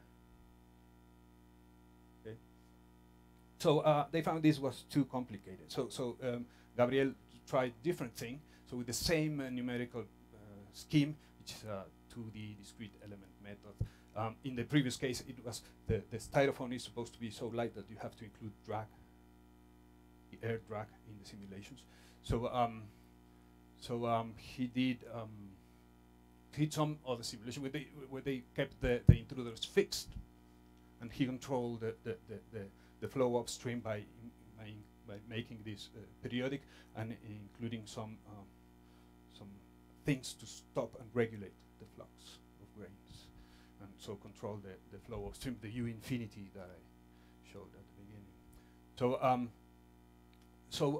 So what they tried to see is whether there was a Bernoulli effect governing the attraction. So what they did is they explored regions around the intruders to see if the average, and to define a difference between the square of the velocities to see if they can correlate the forces, the lift force, with the difference of the speeds around the objects.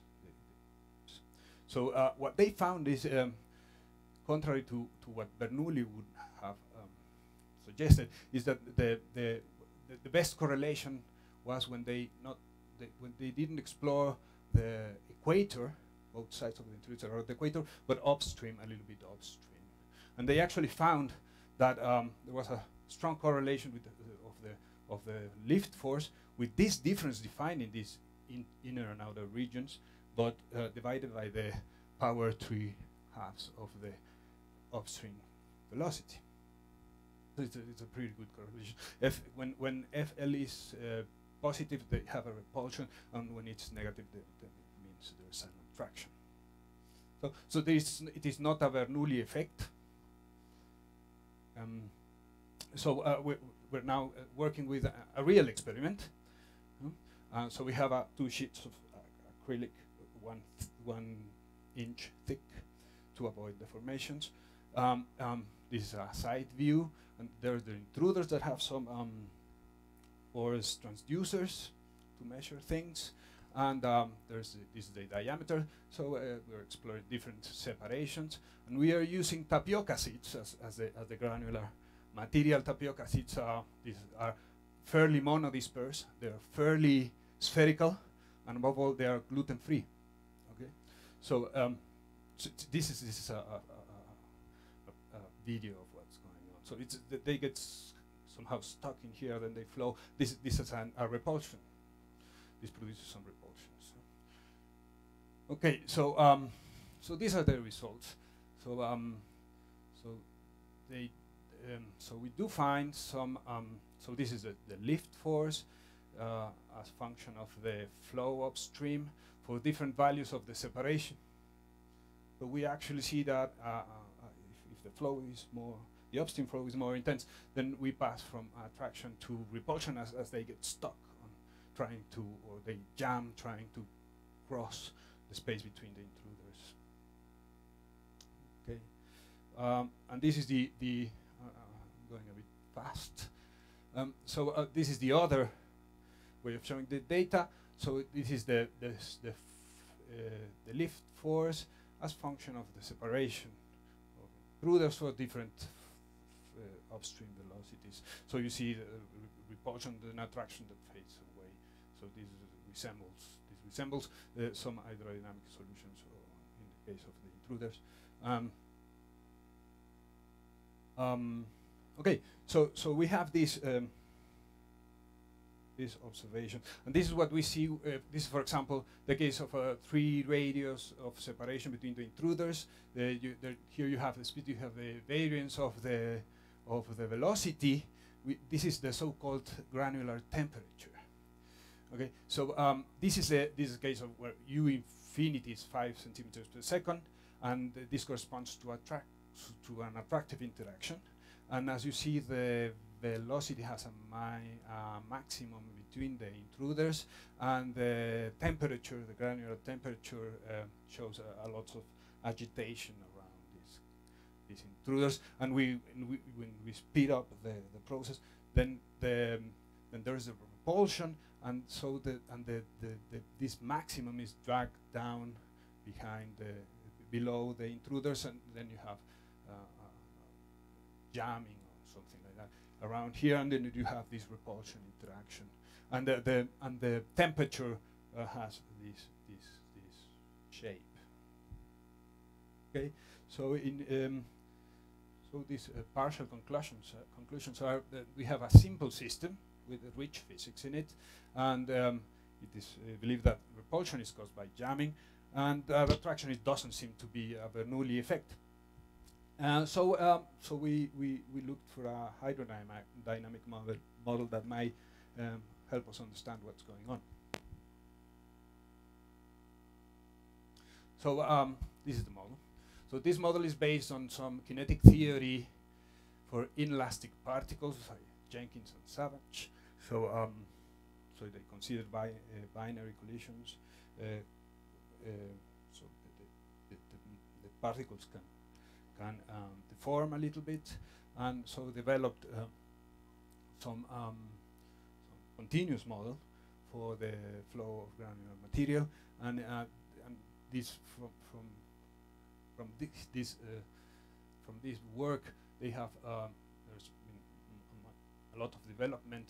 So we used a modified version that resembles a hydrodynamic model. So it's basically this, which is a momentum equation, very much like a fluid dynamics version, and an equation for the temperature. So the equation for temperature has the what would be the viscous heating term, which is the stress tensor, as it is in fluid mechanics, contracted with the rate of strain tensor. So this is the contribution. There's some dissipation. So lambda is the coefficient of dissipation, and there it has this extra term that is a coefficient of temperature loss. So if everything is if everything comes to rest, then this will make temperature go to 0. Okay. So besides that, you have some pressure and transfer coefficient expressions. So you have actually, and that was the idea of Savage and Jenkins, they wanted to provide a continuum model that would relate directly to the media, to the granular media, to the size of the grains, to etc. So there is an expression for the pressure that depends on temperature and the density of the grains, and these functions. The viscosity is also related to temperature, the diameter of the grains, and these functions, and the same happens with your transport coefficient, the dissipation and the energy loss term. E is the restitution coefficient. Okay, and these functions are functions of phi. Phi is the solid,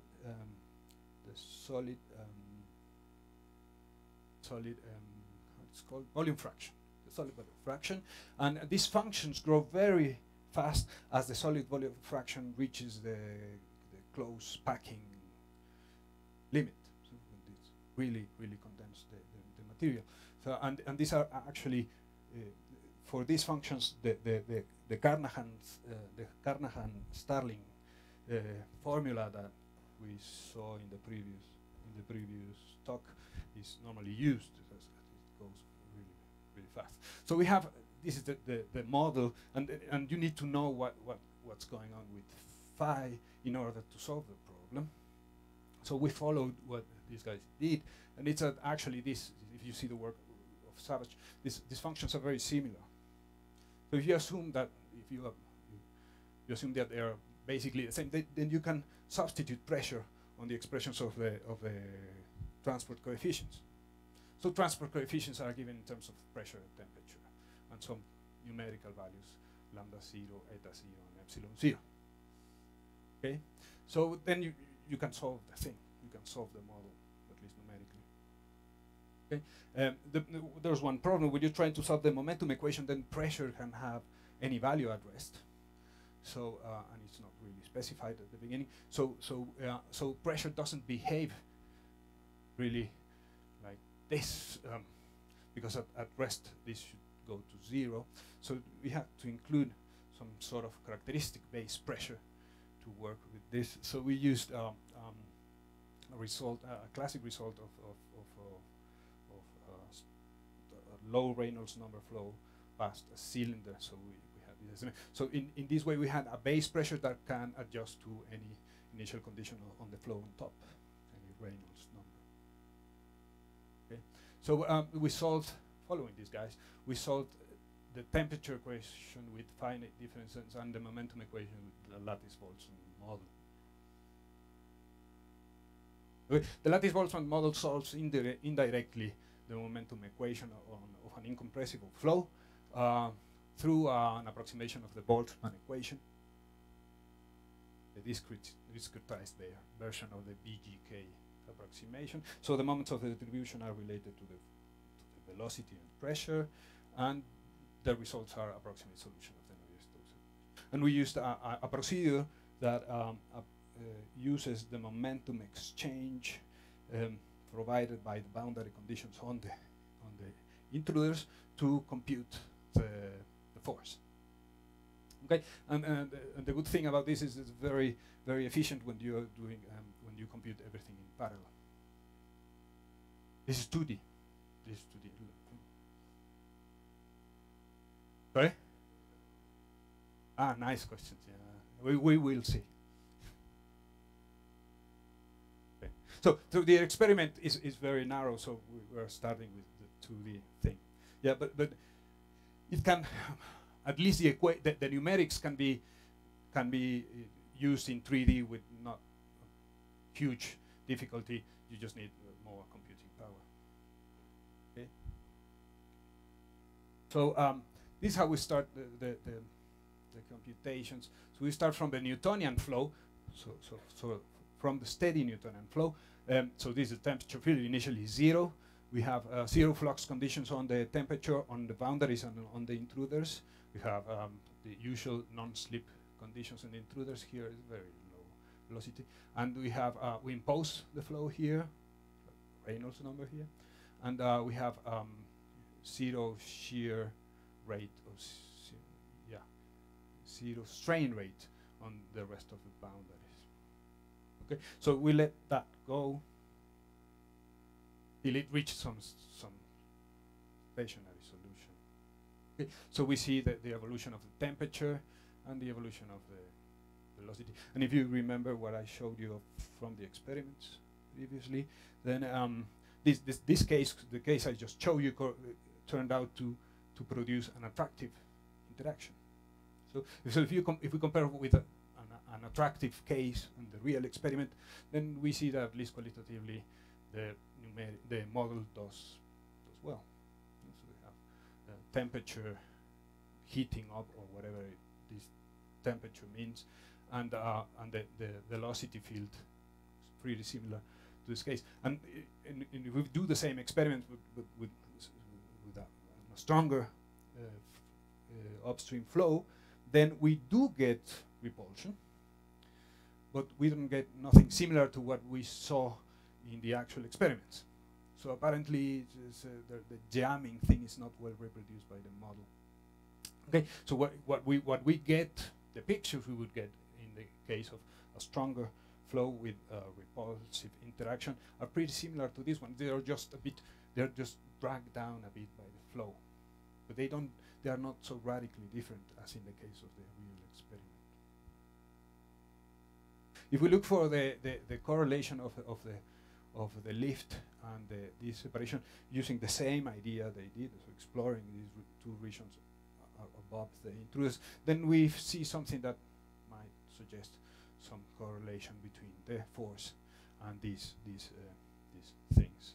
So we're still working on this. So I wish I could give you some conclusion of this. So we're still on it. So I leave you with this. Thank you.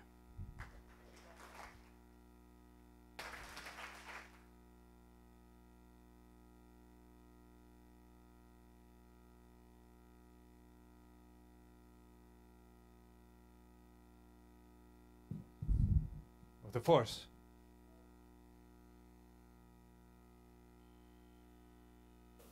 Mm-hmm. This one.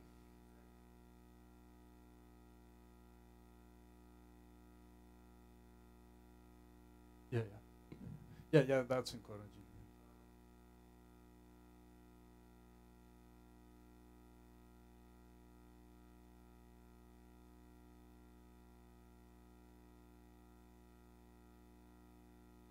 Mm-hmm.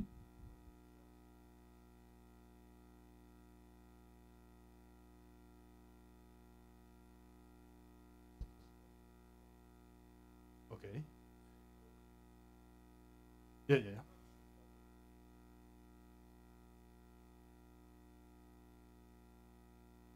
You mean in the dynamics?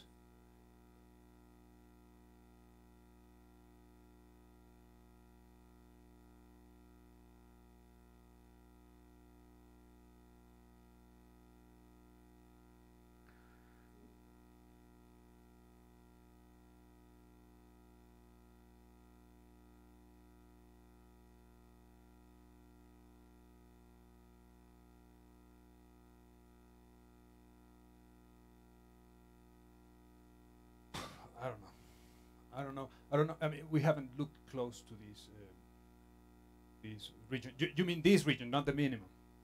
You know, zero interaction. So we haven't looked close. Yeah. Have inline or we haven't explored.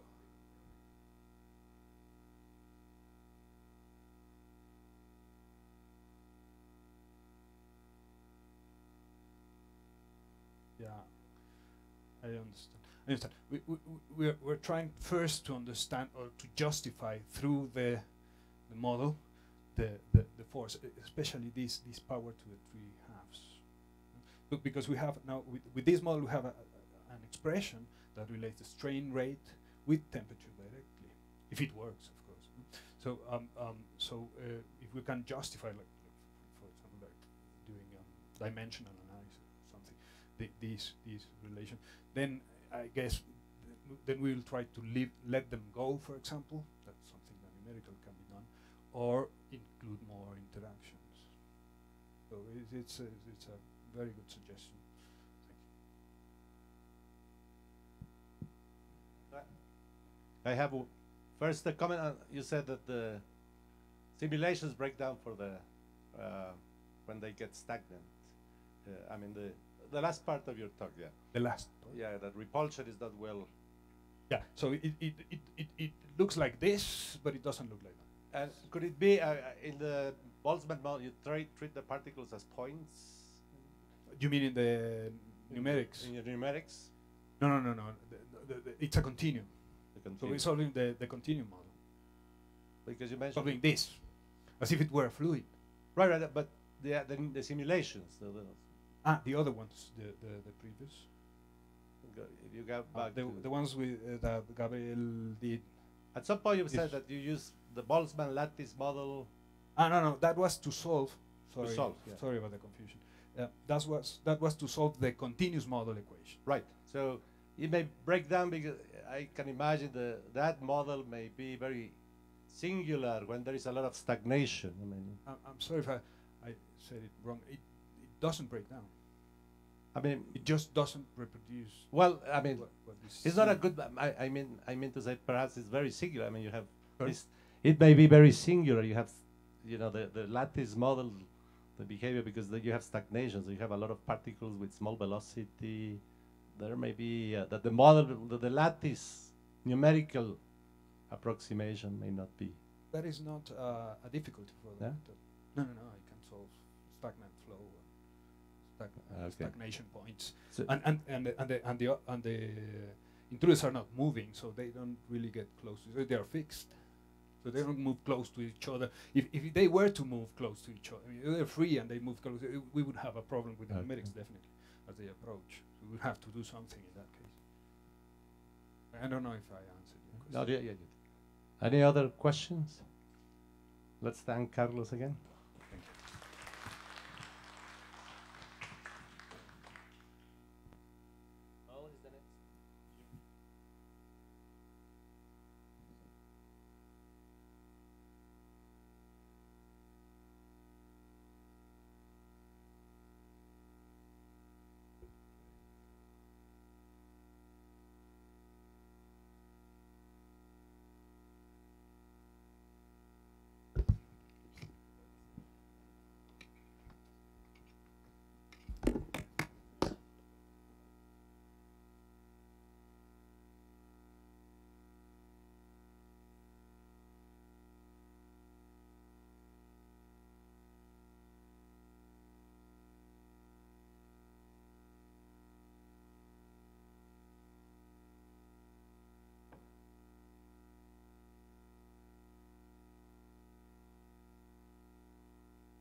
used one of these before.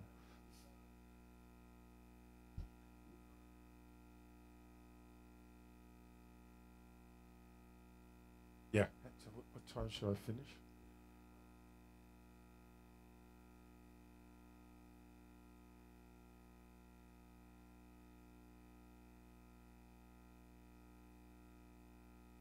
Okay, I noticed this is the old version. I did send Panos an updated version. The worst thing I've possibly done, this is actually my last work with Tim Minzoni. And you can see whose name is missing from the list of authors here. I did send Panos an updated version. So I feel very embarrassed about this because I regard this seminar as homage to Tim. And this is the last piece of work I did, the last of the 44 papers I did with Tim. And I regard this seminar as a memorial to Tim in some sense. So I'll put some of these photos up before. I've already talked about Tim. I wasn't quite sure what was going on at the beginning. Only one sort of personal comment about Tim. In particular, I was looking for one photo. When I was at the University of Wollongong, Australia, Tim visited me for 6 months on study leave. And I drove him around quite a lot around the east coast of Australia, the eastern 3 states. And one place he saw these kangaroos and he thought they were like Skippy. So he went up and approached them and tried to pat them. And the normal thing happened. Kangaroos fight, they balance on their tail and use their hind legs to kick you. And since they jump on their hind legs, they've got very strong hind legs. So this kangaroo started to kick him. And the look on Tim's face was quite amazing, this kangaroo attacking him. I have a photo, but I just couldn't find it. It was a great pity. I thought that'd been a nice photo with, what, Gaetano? This one here. Oops. This one. That's in Coyoacán, in the main square in Coyoacán. That's Tim with a colleague, Maria Carmen from the department. I just thought it was a nice photo of the typical attitude of Tim, like he's talking at work or something with somebody, sort of the typical stance. Does anyone have any other comments? These two here from the Nonlinear Optics conference we had in Oaxaca. This is from Tim's 60th birthday conference. This is one taken by the university. This is actually one with Tim and his family and my mother, when my mother visited in about 2002, I think. That's Tim at Tula, which is the Toltec site north of the city. This is Tim probably mid-90s when his children were very young at some sort of fair in Ajusco. And that's again, I think that's 1995, that one. This is when Tim built his new house in Ajusco, and this is the priest here blessing the house. This is Alan Yule's one when Tim was very young. This must be 70s, late 70s, early 80s or something. Teotihuacan. So, this seminar is a homage to Tim. In particular, it's not a particularly difficult mathematical problem, but I want to emphasize in it, I'm going to deal with a complicated set of equations. We've seen similar equations in the previous, the seminar before the previous one, dealing with optical beams going through a colloidal media. I'll be doing a similar thing, except an optical beam through a pneumatic liquid crystal, and it's going to be a non-uniform liquid crystal. And what I'm going to do is you get this complicated set of equations. You've got a choice here.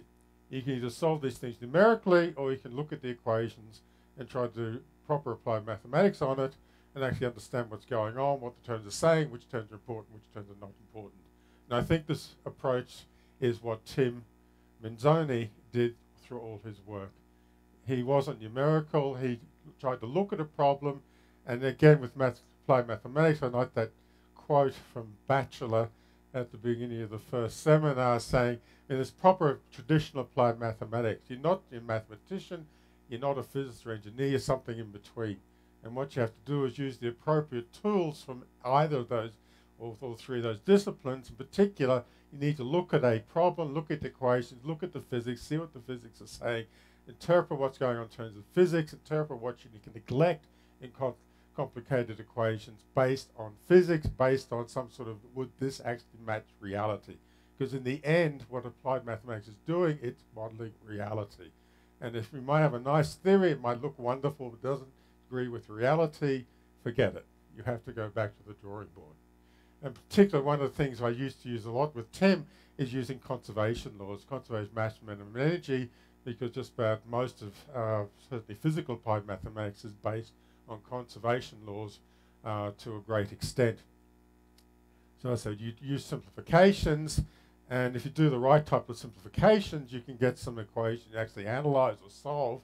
And then this particular problem, what I'm actually going to do is again use the results of this analysis and compare with actual experiments. And again, this is sort of real applied mathematics. You're not just doing something, you're doing something to model reality, and you want to see how good that is. So this is good at traditional applied mathematics, which is, oops, wrong way. So this was joint collaborative work. Tim and I aren't experimenticians. One of the experimenticians here is Gaetano, and it was joint work with a group in Poland led by Mirek Karpiec and various students, postdocs, or faculty members, whatever, I'm not quite sure.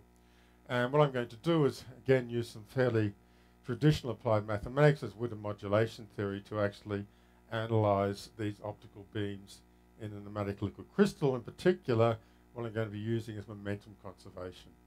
So we're going to get some physical equations, and you can interpret in terms of mechanics, in terms of momentum. Oops, keep pressing the wrong button. So this is the physical situation I'm dealing with. So I've got a liquid crystal, the type of things you see on displays these days. And the right-hand diagram there, I've got a schematic of what's going on. You've got a liquid crystal. Liquid crystals, as we'll hear from another seminar from Gaetano, they're these elongated molecules. If you put electric field across these molecules, they form a dipole, as in the colloid, and when they form a dipole, they try to rotate towards the electric field. And when they do that, they increase the refractive index.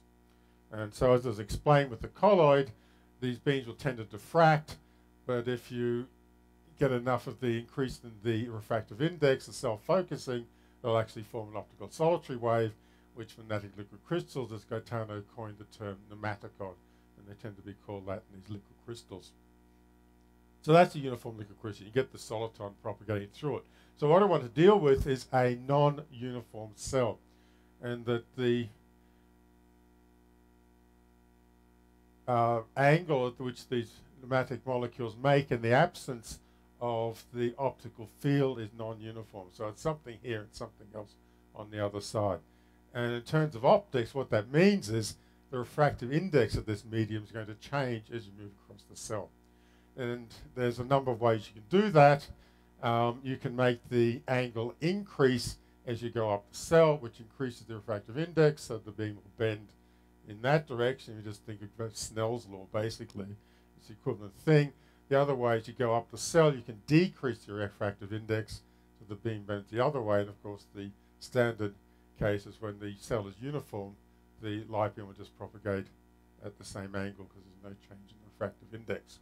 So we're going to have this pneumatic cell, and experimentally what's done is they prepare this cell, I don't know how they do it, but they prepare this cell with this non-uniform angle distribution across the cell, so the refractive index changes.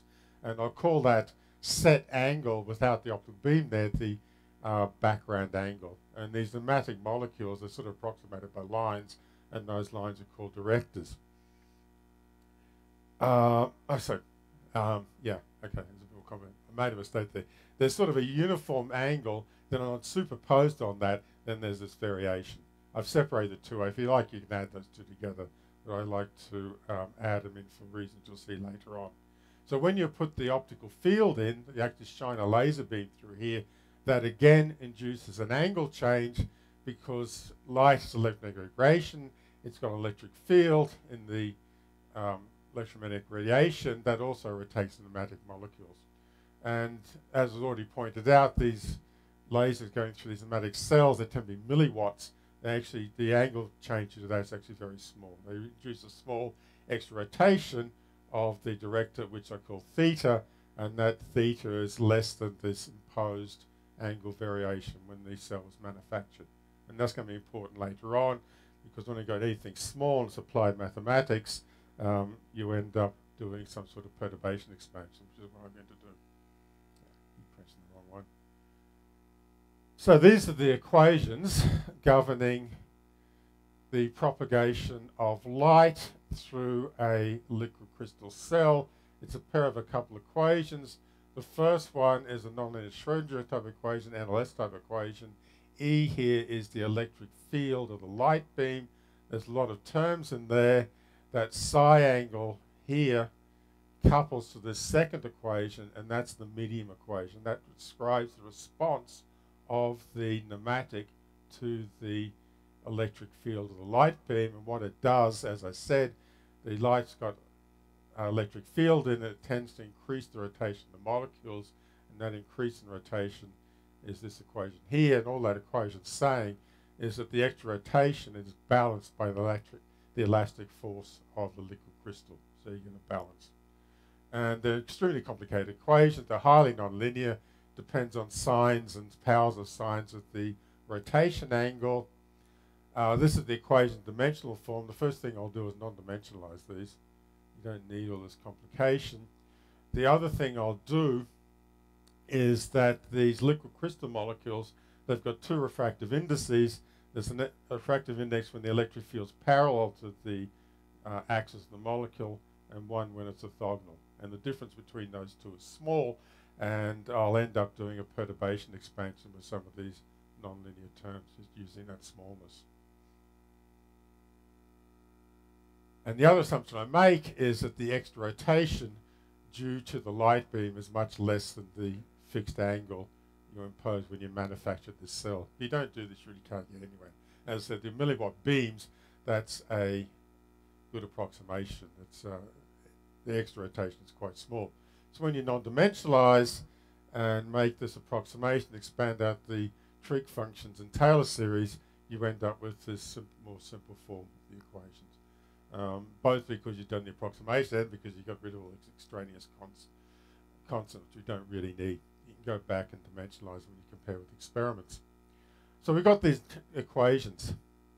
So what I want to do, and this term here, which is called Wokshop, what it means doesn't really matter.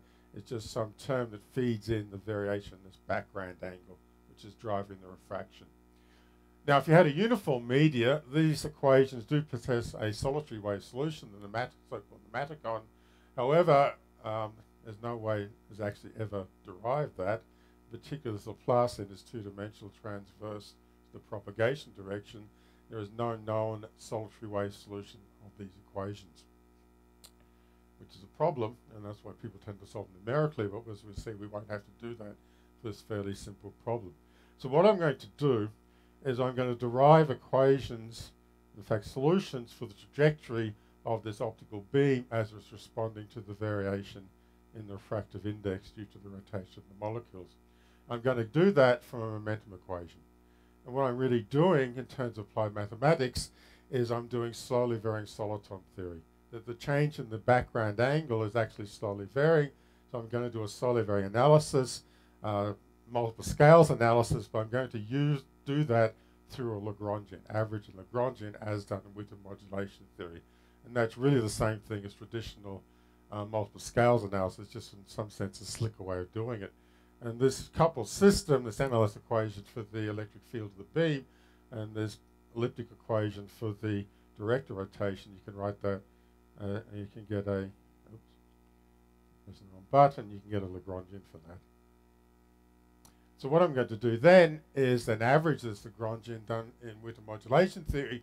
Usually that's done with a known either periodic wave or solitary wave solution of the governing equations. And then you're just assuming that that solitary wave or periodic wave is slowly varying. However, these equations do not have a known solitary wave solution. So what do you do? Well, I say I don't care. I just say that the solitary wave's got some radially symmetric profile, some function g. And the g there is just some function. In the end, it's all going to cancel out under various approximations. So what you do is just substitute that into Lagrangian, average it by integrating over the transverse variables. You end up with an average Lagrangian. This depends on the distance down the nematic cell. The standard thing done then is you then take variations of this average Lagrangian with respect to the parameters, and you end up with so-called modulation equations, which describes how the beam refracts due to the change in the refractive index due to this angle change. There's these S things are various integrals I'm not going to need, and there's some other integrals in there which I do need. I think it's called F. And the equations I'm going to concentrate on the variational equation with respect to the velocity and position of the beam. And when you do that, you end up with this momentum conservation equation here. It's actually very simple. Now, this is where we have to start being careful and make some approximations.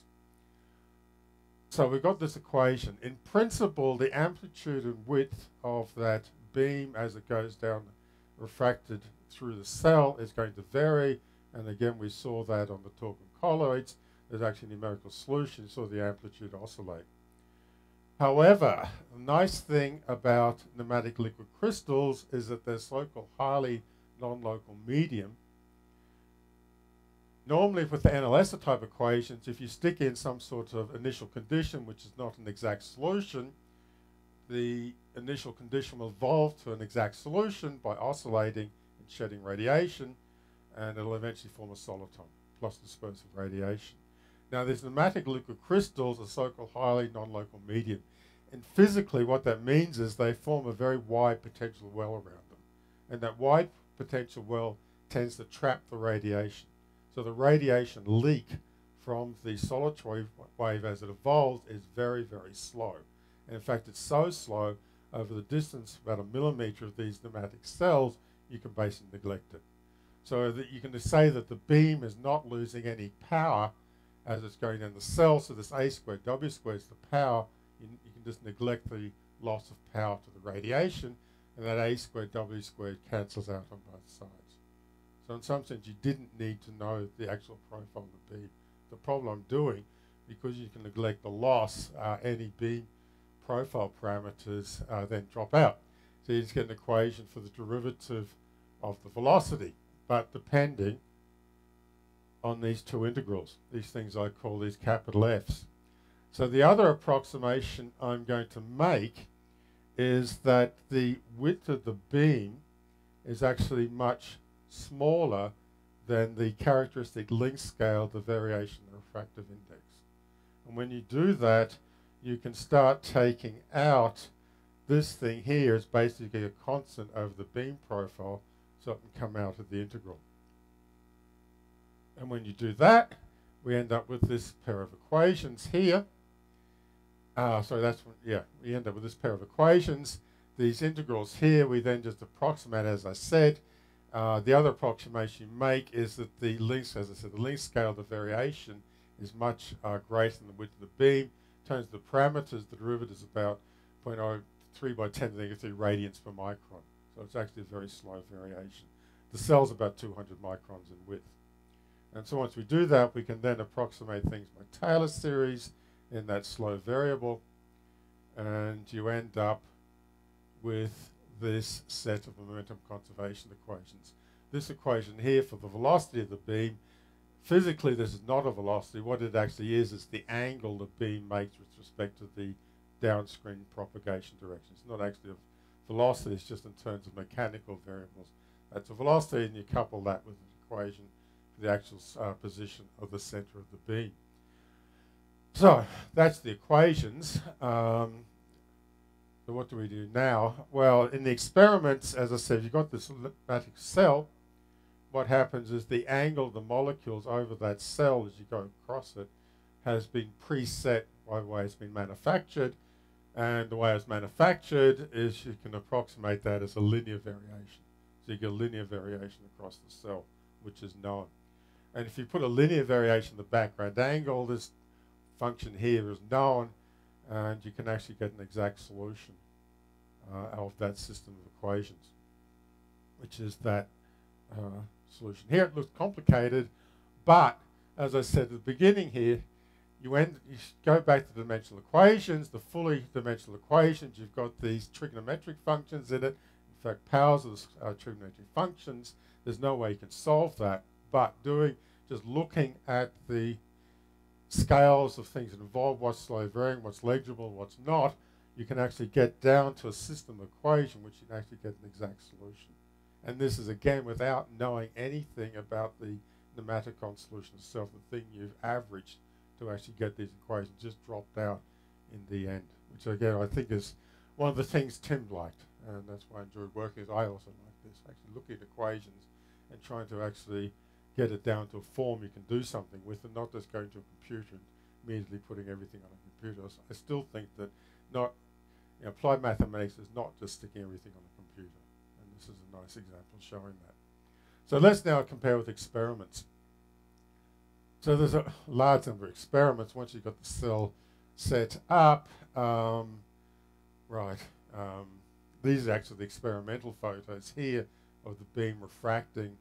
Depending on whether the angle's increasing or decreasing, you get it bending one way or the other as it goes down the cell. This one might be too visible here, but I think you can see the beam now. That's the experimental photos.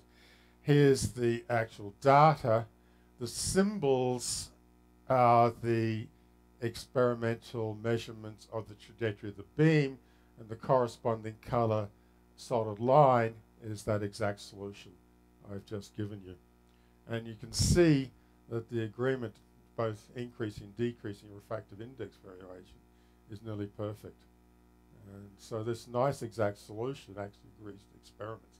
And again, it's quite amazing because there's a lot of things neglected here. The only way you can see these beams is because of Rayleigh scattering, that you're looking down and light's been scattered back. Because light's been scattered back, you've actually got losses in there as well. So even with these losses, you're still getting the good agreement. So that's the different input angles of the beam, depending where you stick in the cell. That initially you get different initial angles of the cell, different initial refractive indices, but no matter what, it still agrees to experiments. So this is the work I did with Tim, and again, Tim was very excited about this. In fact, he wanted to extend this a lot, but unfortunately, we all know what happened. He ended up getting sick and he couldn't do it. He was wanting to actually extend this and actually do more about controlling the trajectory of these optical beams in nematic cells in practically a predetermined way. Actually thinking, if I want to get a beam from A to B, what is the refractive index change I need to do that? He was working on that, but unfortunately other things happened. So that is experiments and modeling experiments when you're changing the refractive index in this direction, the direction orthogonal to the direction the beam's propagating. So this work was extended by now having the angle, preset angle variation, manufacturing a cell with these molecules at a non-uniform angle, except across the cell. Now it's uniform across the cell, but it varies down the cell. And so I'm going to do a similar thing, base exactly the same equations. The only difference is the refractive index is a function of z rather than the function of y, the cross direction. And again, this is the schematic of what is done when the cells are manufactured. There's sort of angle variation going to 45 to minus 45, and also there's a periodic one here as well. I'll be doing both of them. And these are some of the experimental photos. When it goes from 45 to minus 45, you see the beam bending, and they've got different input powers, see as milliwatts. One of the results of the analysis is that the beam trajectory is actually basically independent of the input power. And again, that's the reason for that, is that these cells are highly non-local.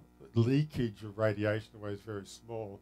And once you get that in, the trajectory is basically independent of the beam trajectory, which was a discovery of a student of mine, Ben Scoose, about 10 years ago. He said that, and I said, that doesn't make sense. And then we thought about it, and it's actually true. It was a discovery of Ben Scoose, an ex-student of mine. And the same thing, we got this periodic variation. You see that's just sort of snake-like trajectory. It's just that one. If you just reflect it, it's just the same thing. So the equations are the same. I didn't go to the non-dimensional form. This is the fully non-dimensional form of the equations.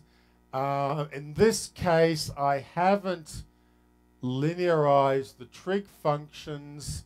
I've left them in. The reason being I linearized the trig functions before because I couldn't solve the equations not doing that. In this case, I can solve these equations, so I didn't bother. So I just didn't linearize the trig functions using Taylor series.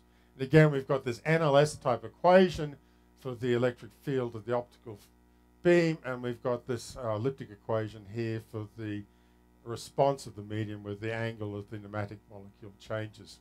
And so there's no need to approximate this Wokshop term. I can actually solve the equation without it. So I do the same thing. I write these equations in forms of a Lagrangian. I average that Lagrangian to Witten modulation theory.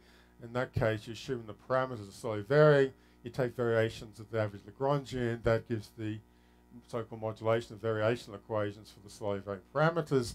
And again, the only ones I'm interested in are the ones given the trajectory of the beam, which is the velocity, these equations of velocity and position. And in this case, because the angle variation only depends on the distance down the cell, the velocity doesn't actually change. The only thing that changes is the position, and the thing that's changing it is this so-called Wokshop term, which is a function of the... Yeah, I'm nearly done. So you stick in the functional form for the Wokshop. Again, they've got a linear directive variation. You can actually solve the equations and get that solution. It mightn't look nice, but again, I much prefer that than just get some sort of numbers generated by a computer. So I'm basically finished. So these are the comparisons. Both cases, one you got the angle going from 45 to minus 45. The other you've got the same thing, it just flipped around with the cell twice the length. And again, the symbols are the experimental trajectories for different input beam powers, and the straight line there, the green one, is the theory, and it's just about on top. And the other thing you'll notice is that the experimental trajectory is basically independent of the beam power, which again is a verification, my basic assumption, that the loss from this beam as it's traveling down the cell, because there's non-local response, is basically nothing. So I think this is none of this is particularly difficult mathematics, but I think it just illustrates that if you actually look at equations, look what's important, look what's not important, look what's slowly varying, you can actually get something out and understand what's going on, rather than just immediately sticking on a computer and generating a lot of numbers. You don't need to do that. So just as conclusions, I said most of this. The numerical solution, not everything, and as I said, this seminar is a homage to Tim. It's the last of our 44 papers together. I thought it was a nice result. It was real applied mathematics in the sense Bachelor had in that quote. You can actually go out, get something, and compare with the real world. We're not just living in a dream world or something. It actually does compare with experiments. And I think that's one of the things about Tim both of us agreed on, and that's one of the reasons we worked together since mid-80s up until he passed away. So I said, thanks for the organizer inviting me, and it's been a privilege to be able to give some sort of homage to Tim. Yeah.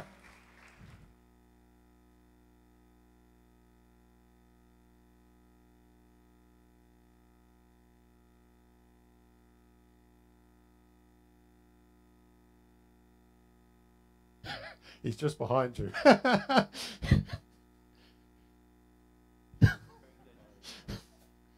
In fact, it was Gaetano. Well, Gaetano told the story, but Gaetano is the originator of all this optical means and mathematic liquid crystals. He pioneered it, and sort of Tim and I barged. My question now will be sufficient. One sentence answer to my question. Well, what they're interested in is in controlling the paths of light beams as some sort of optical device. Yeah. I wanted to, if you don't mind, I wanted to No, yeah, go ahead. answer the question before my talk tomorrow. The idea is that these all optical waveguides are actual waveguides for signals. So you have a waveguide with a given path, so you can route a signal wherever you want. So it's important to be able to design an optical waveguide which follows a trajectory.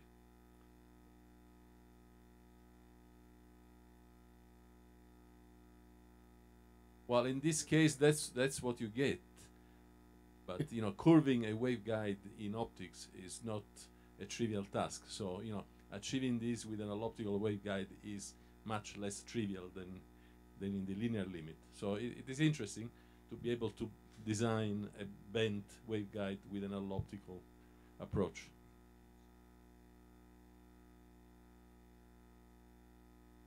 It's think of like electric current through a wire. It's like electric current through a wire.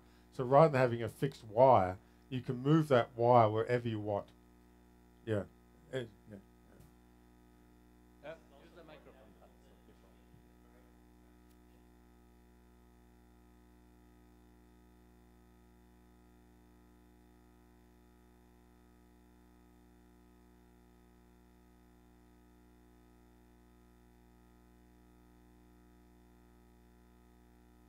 Right.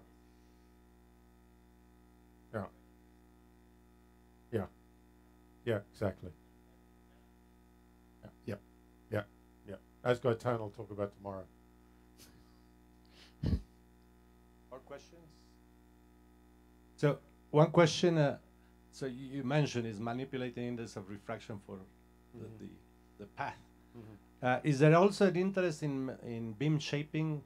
So you, let's say you know, like most lasers, you may start with a Gaussian that you may get, for example, at the output a super Gaussian. So it's not only the trajectory, but the in manipulating the index of refraction that you get other profiles. Well, if you had a uniform, you put a Gaussian in, this thing's just basically NLS. But I understand, but could you think about also beam shaping, and that you manipulate the index not for creating the guide, but for beam shaping? The beam, I mean, there is an interest on that. There is other people who want to build hyper Gaussians for particular applications. I've never actually thought of. Yes, it's a linear problem, but it's still not an easy problem. Any other questions? Thank you. No. Thank you.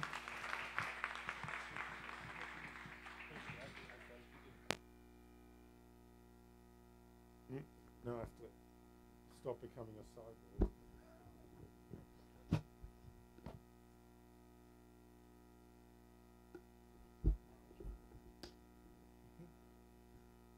Never used this device.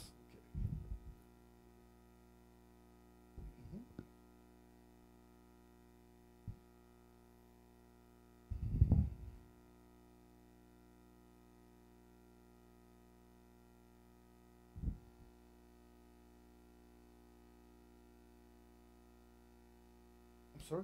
Yes, everything is here. Let me just.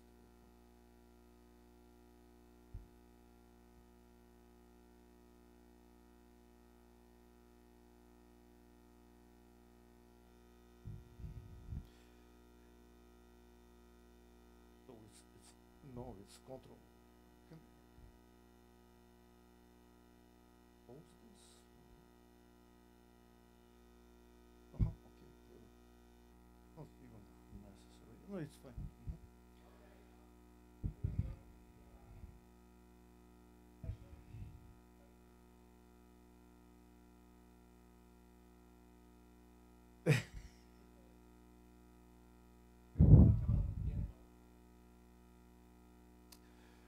Let me start from a certain remark concerning the previous speaker. A conclusions what previous speaker presented. Those conclusions resembles very much the Landau commandments, believe me. About a year ago, a team departed, passed away. And I still feel really surprise, personal surprise, and of course great sadness that nobody, or he, did not knock door of my office, or I don't meet him just somewhere around to talk on science. And we had very surprising relations. We talked mostly on science. I did not know his from social point of view. I only know socially that We were born in the same year, in the same months, with time difference 1 week. We wrote with him a single paper, which is unfortunately not well seen here, but it's really old paper. And this paper, it was just around the time when I came here to stay in Mexico. And it took not much time to really to elaborate all this, maybe 1 year of work. Paper became visible, since this is just the really example, first non-trivial exact solutions obtained in n-body problem. So the community appreciated. Of course, Tim was not easygoing person, as everybody who knew him knows that. And with this paper in particular, we had a certain problem, since when the paper was written, Tim refused to be co-author, saying my contribution is insufficient. And but eventually, thanks to Marcus Rosenbaum, we were able to convince Tim that his contribution is sufficient to be the co-author. Anyway, this was very great pleasure to work with him. He really had unbelievably, to my understanding, unusual ability to ask questions, which is always a reflection of non-trivial intelligence, of really deep knowledge or understanding of science. And not only me who appreciated his ability to ask questions. I will talk about subject which about we worked with him, continuation of this.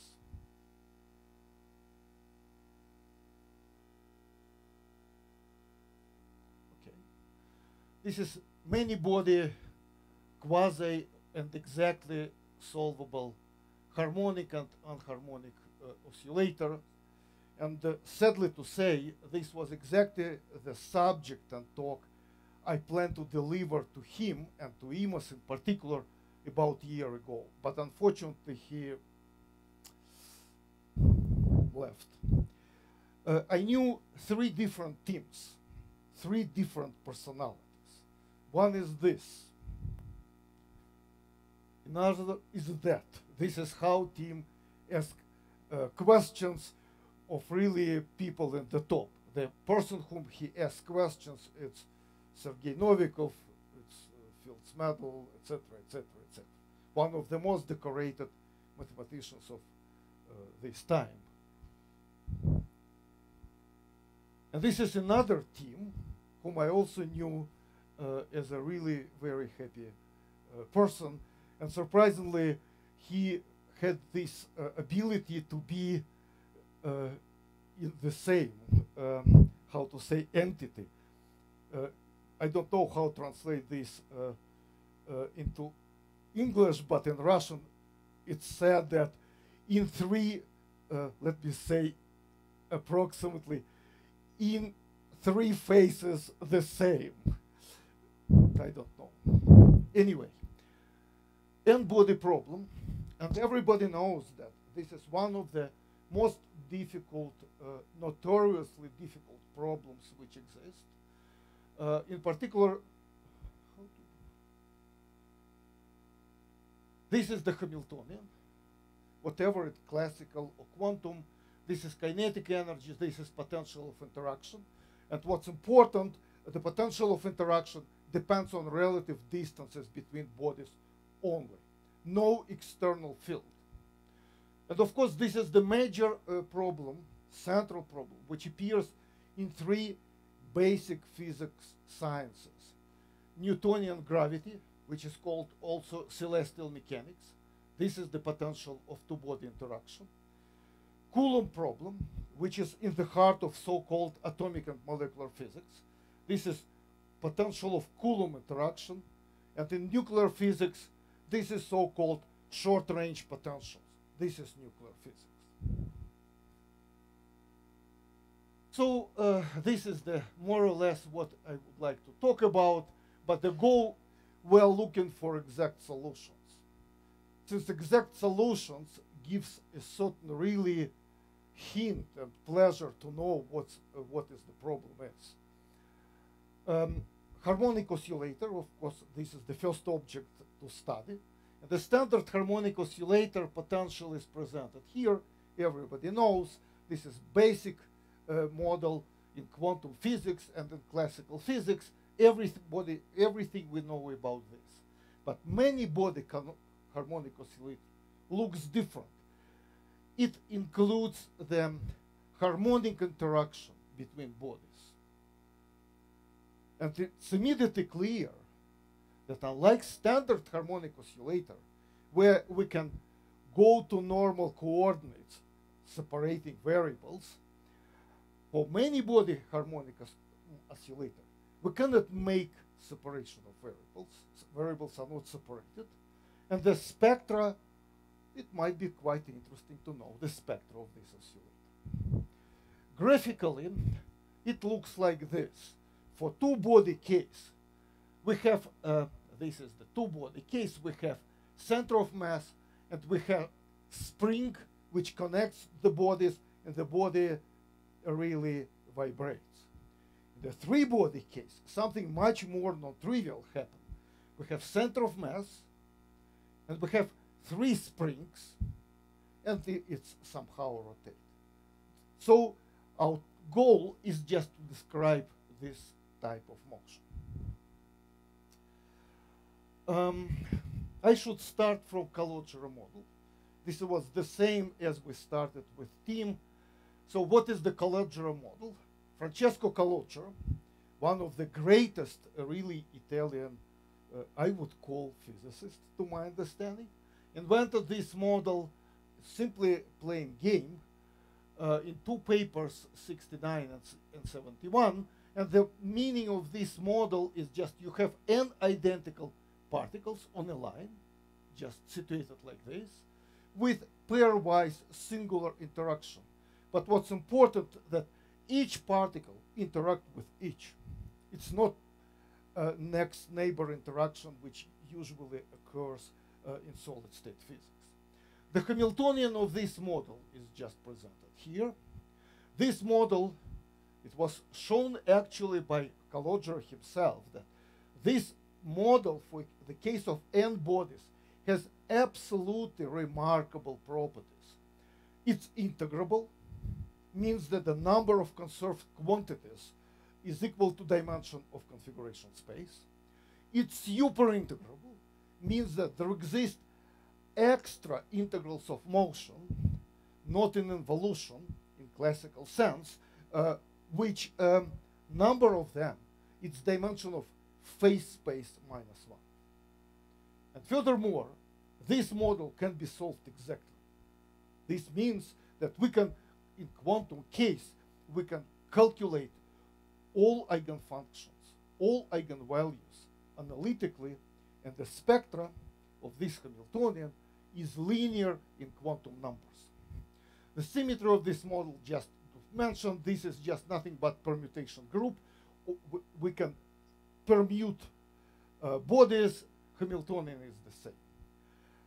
If this parameter nu, which appears here, equals to 0, this singular term disappears, and we will have exactly n-body harmonic oscillator. You can see it. This is potential of interaction. But this n-body harmonic oscillator is on a line. So we have line of bodies, and each body interact with each through this harmonic spring. Okay. Solution. Solution comes as a type of observation. We consider harmonic oscillator case, means no singular potential in interaction. The ground state function, amazingly, is extremely simple. This is Calogero. This is just nothing but the Gaussian function, but in relative distances. And after separation center of mass, and this is standard center of mass coordinate, It's one-dimensional center. All eigenfunctions depend on n minus 1 relative distances.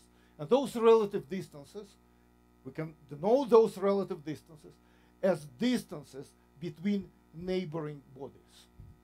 Xi minus 1 minus xi. But all other relative distances which occur in this case, they are not independent. They are dependable. So they can be rewritten in terms of those relative distances. And in relative distances, if we introduce such a relative distances, this is just a certain change of coordinates, it can be shown that coming from Cartesian coordinates x1, etc., xn, to center of mass y, and to elementary symmetric polynomials in those relative distances yi, we will amazingly get extremely simple operator which can be called algebraic operator. This algebraic operator means that it's differential operator of the second order with polynomial coefficients in terms of those new coordinates. And furthermore, if we take this Hamiltonian, subtract ground state eigenvalue, zero energy, and make this gauge rotation, taking psi0 ground state function as gauge factor, we will discover that this and change variables to these variables I just mentioned, this variable, change variables to these variables, what denoted here t, we get operator which is algebraic with polynomial coefficients, coefficient functions, which is also SLN Lie algebraic. So there exists a certain hidden Lie algebraic structure in this. And also it has infinitely many finite dimensional invariant subspaces. Let me skip really mathematics and etc. This existence of those invariant subspaces means that all eigenfunctions of this gauge rotated operator in t variables are inhomogeneous polynomials in those variables t. And then the major observation, and variables are not separated. This is just, this operator is whole entity. And the major observation, which was made in 1996, that out of those infinitely many eigenfunctions, there exists a certain subfamily of eigenfunctions which depend on a single variable only, not on all those n-1 variables, only single variable. And this single variable has extremely clear meaning. This is nothing but the squared of the hyperradius, but in the space of relative coordinates, in the space of relative motion.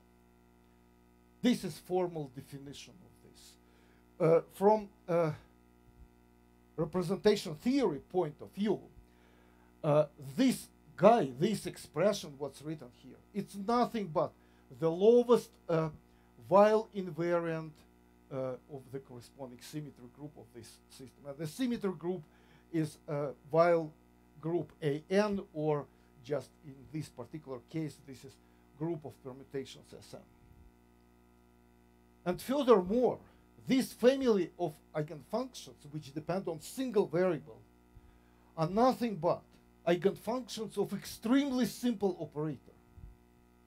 And this operator, of course, we're familiar with this operator since, I don't know, the beginning of studying calculus. This is Laguerre operator. Okay.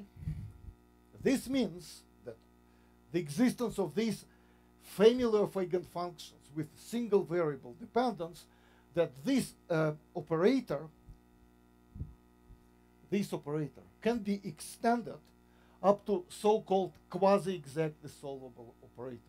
If we take this operator, what I called H. Kalotchera, and add to this operator this guy, this operator, this first-order differential operator, what it happened that the final operator will continue to have finite dimensional invariant subspace, but in this variable T2 only.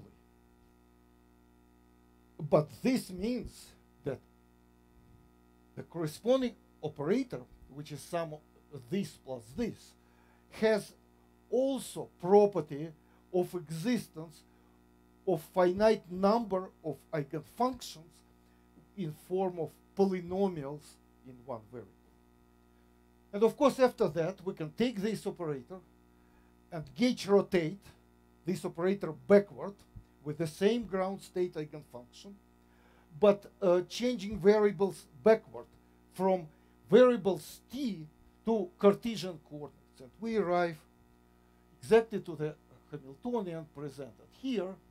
And you will see that this Hamiltonian is, in a way, generalization of Calogero Hamiltonian with addition of this term and those three terms here. And from the point of variable t, this Hamiltonian is not harmonic oscillator. It's unharmonic oscillator. Since unharmonicity, it's t cubed, t squared, extra terms appear here. And for this Hamiltonian, we can construct explicitly this family of eigenfunctions which we know. And this family of eigenfunctions is presented here. Unlike harmonic oscillator case, we have exponential factor which guarantees normalizability of those eigenfunctions, which is quadratic in variable t. But in original Cartesian coordinates, it's quartic. This means that all this construction goes beyond of standard complex analysis. This is hypercomplex analysis. This is analysis which is not related with Gaussian functions. Okay. This was done with Tim, and then the natural question came, what to do next? What to do next? From one side, we can go, it was the blue dream of many people, just from the line to the space, to the plane. Let's consider n bodies on the plane or in three-dimensional space and ask, can we construct Hamiltonian, or can we offer potential for which we can find exact solutions? We had a sort of long discussion with Tim about this, and we decided at that time that this problem is too complicated. There were many unsuccessful attempts before. What for to bother? Let's go to the other direction. The Calogero model on a line has a certain beautiful generalization to potentials which are either trigonometric, this is so-called Sutherland models, or elliptic, which are also called Calogero elliptic models. And we decided to attack elliptic models. Elliptic model means that instead of interaction, which is harmonic oscillator interaction, x squared between neighboring particles, we should place elliptic function, Weierstrass function. Of course, this problem, in the case of two-body case, this problem was solved by Hermite 150 years ago. In the case of three-body problems, it was considered as a great challenge. Hermite was the first who actually wrote the corresponding operator, which is so-called multi-dimensional Lamé operator, and asked the question, Hermite asked the question, can we indicate explicit solutions, explicit eigenfunctions for this elliptic Calogero model, or saying differently, to this multi-dimensional Lamé operator? So Hermite is just mid of 19th century, more or less. Nothing was done in this direction till very recently, went together with Vladimir Sokolov, this famous mathematician. I don't know to call him applied mathematician, so this so-called Drinfeld-Sokolov construction. This is this Sokolov. We solve this problem for the case of three-body. And this was proposal of team. Let's just try, it was 1996, let's try three-body elliptic Calogero model. It took 2 years of attempts, no success. And then a team, this was actually very interesting appearances of his personality. He said, we should be honest to ourselves. We are incapable to solve this problem. Let's just do something else. And we just really separated, and everybody started to do his own things. So since this 1996, it took 20 years just really to solve this problem.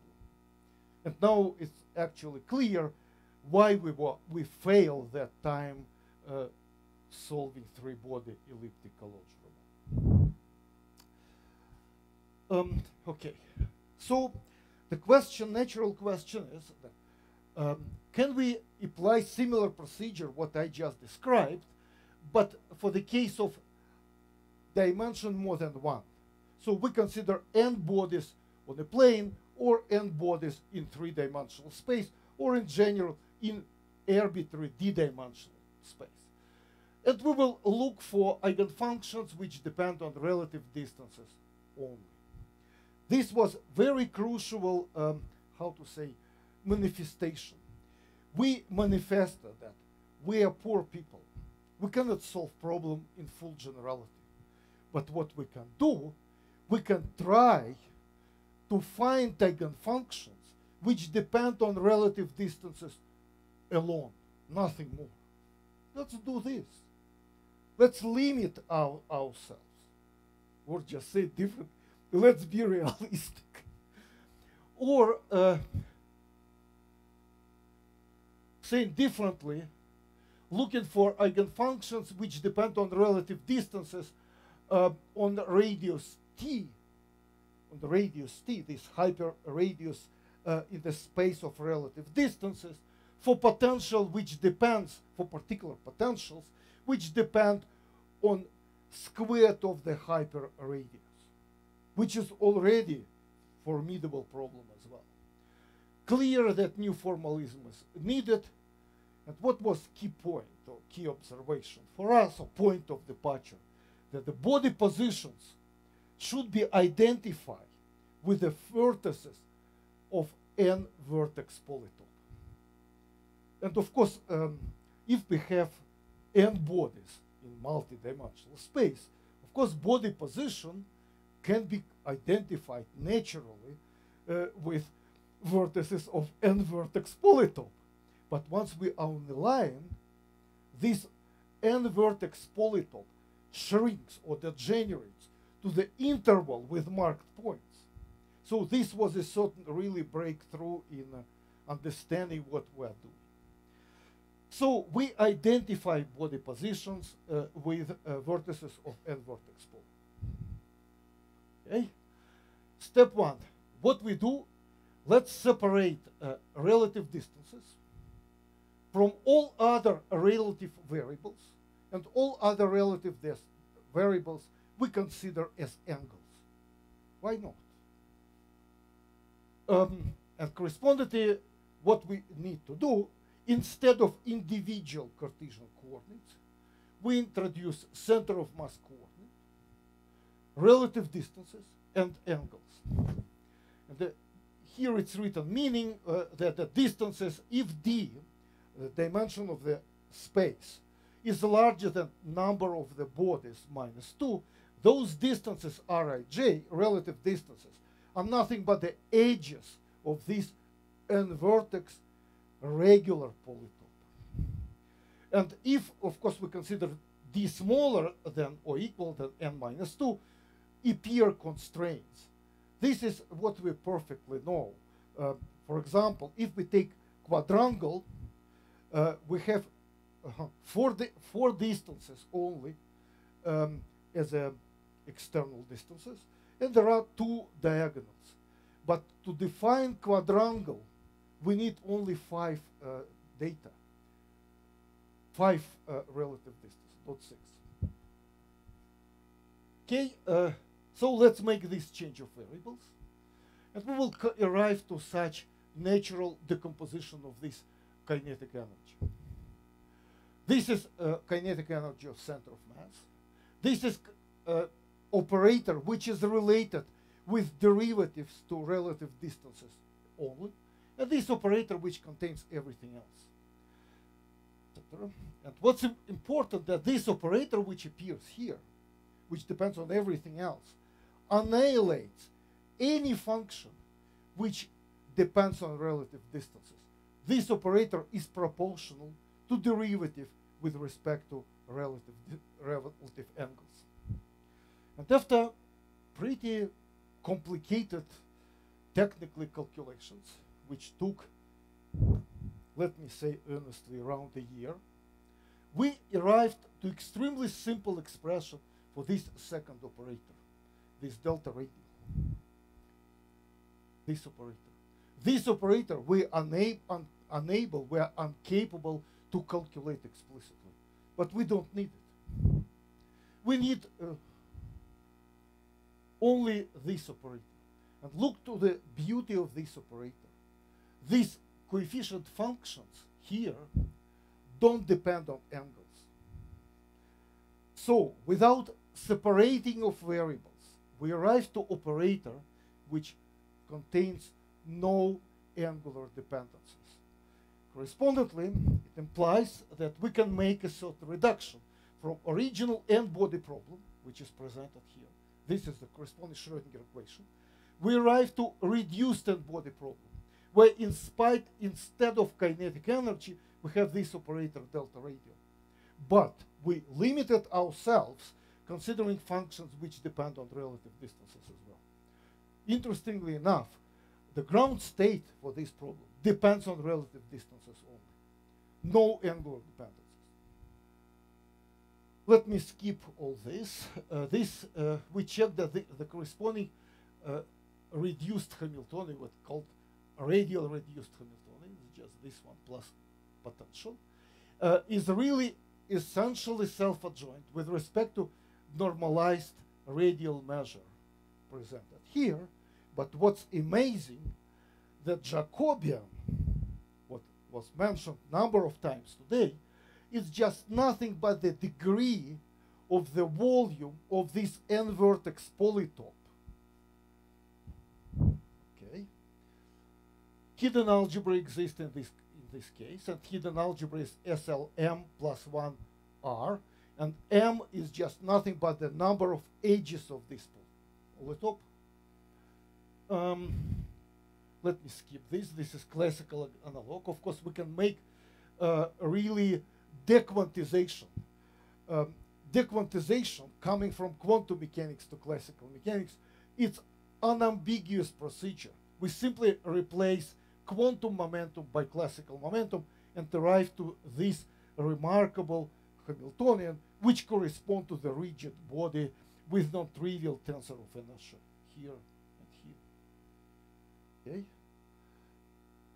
And further reduction. Further reduction also possible if we introduce variable p, which is nothing but a certain weighted sum of squares of the relative distances. It can be shown that this radial operator, what I mentioned, if we separate out this variable p, also admits operator in such a decomposition of operators where operator delta 0 annihilates any function which depends on this variable p only. Correspondingly, this operator can serve as a seed for just studying eigenfunctions which depend on variable p only. And now the end of the story.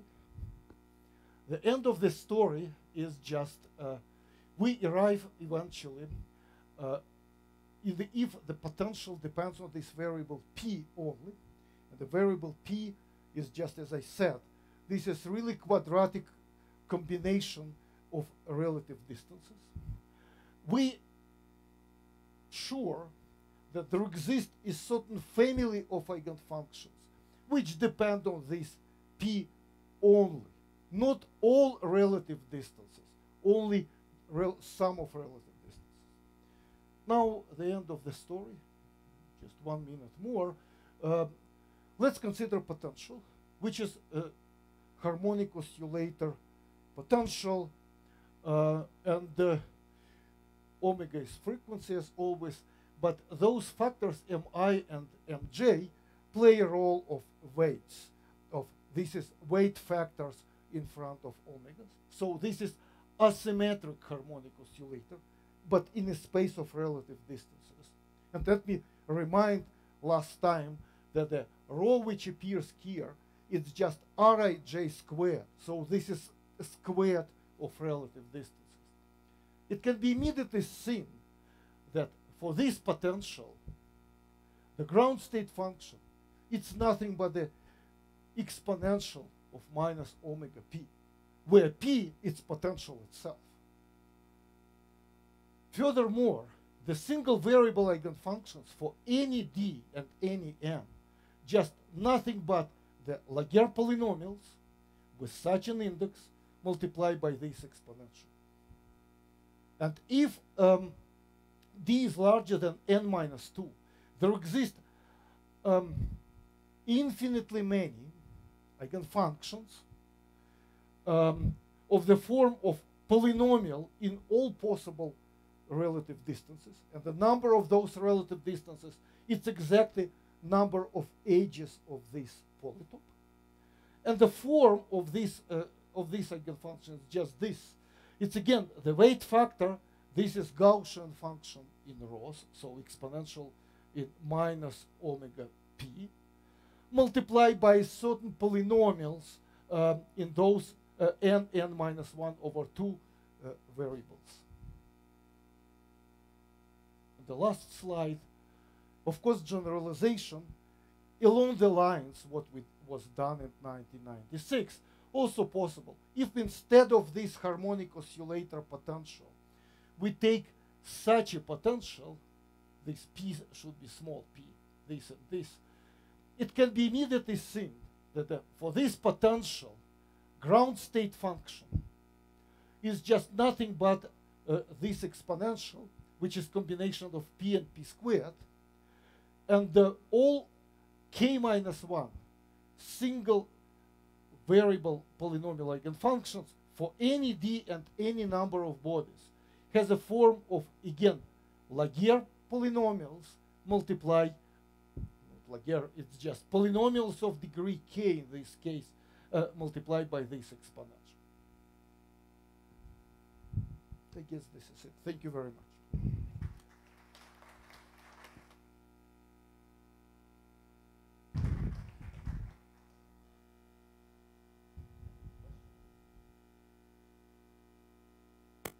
Yes. I'm sorry? Yes, I did.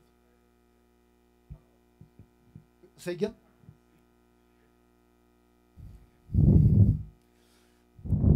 I had only 30 minutes to. Yes, no, this is, of course, this is subject of completely separate talk. But this is incredibly rich and non-trivial construction. And the key point of this construction that we were able to find absolutely amazing change of variables which convert three-body elliptic Calogero Hamiltonian to algebraic operator which in these new variables look like as differential operator with polynomial in those new variables coefficients. This was the key. But to find those variables, it took, as I said, we started with team more than 20 years ago without success. Yes.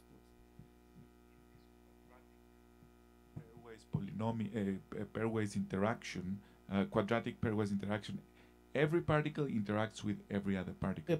But if you have a molecule, you could say that you interact with a certain amount of neighbors that are nearby. and not No. with everybody else You have in molecules. higher dimensions. So if you have molecules, each atom interact with each other atom. In the Yes, case of crystal, but this which is quadratic. different story, you have hierarchy of interaction. Given atom interacts with given nuclei, I don't know, interacts with the nearest neighbors. This is the dominant interaction. But it also interacts with next to next neighbors. Yes, All but- those interactions exist. This is simply approximation which people adopted in solid state physics, saying that in the theory of crystals we consider only nearest neighbor of interaction. Okay, if the weights of the interactions are changed, but I want to say that if you have a molecule, you may approximate the interaction by a quadratic interaction if you are if you're talking about only the nearest neighbors, and then it's quite a realistic model, I think. Absolutely. But you are always interacting. Do you have this reduction when you're not interacting with everybody else by this quadratic interaction? I present again the last slide, what appears here. This slide shows that you have not only nearest neighbor interactions, you have also next after nearest, next up to 6th order. This is p cube term. This is the meaning of this potential of interaction. And there is no hierarchy of interaction. So the result is for that problem. No, that you no have. hierarchy of interaction, but we know exact solution here. Give it as a truncated Okay. next approximation with the exact weights. That makes it. I don't know. Okay. Okay, so I've been told that lunch is ready. We can continue the discussion. Okay. Sasha, thank you. And I think lunch is nearby, so just follow the people who know where it is. Let's thank all the speakers of this morning session. Great talks. And have a good afternoon.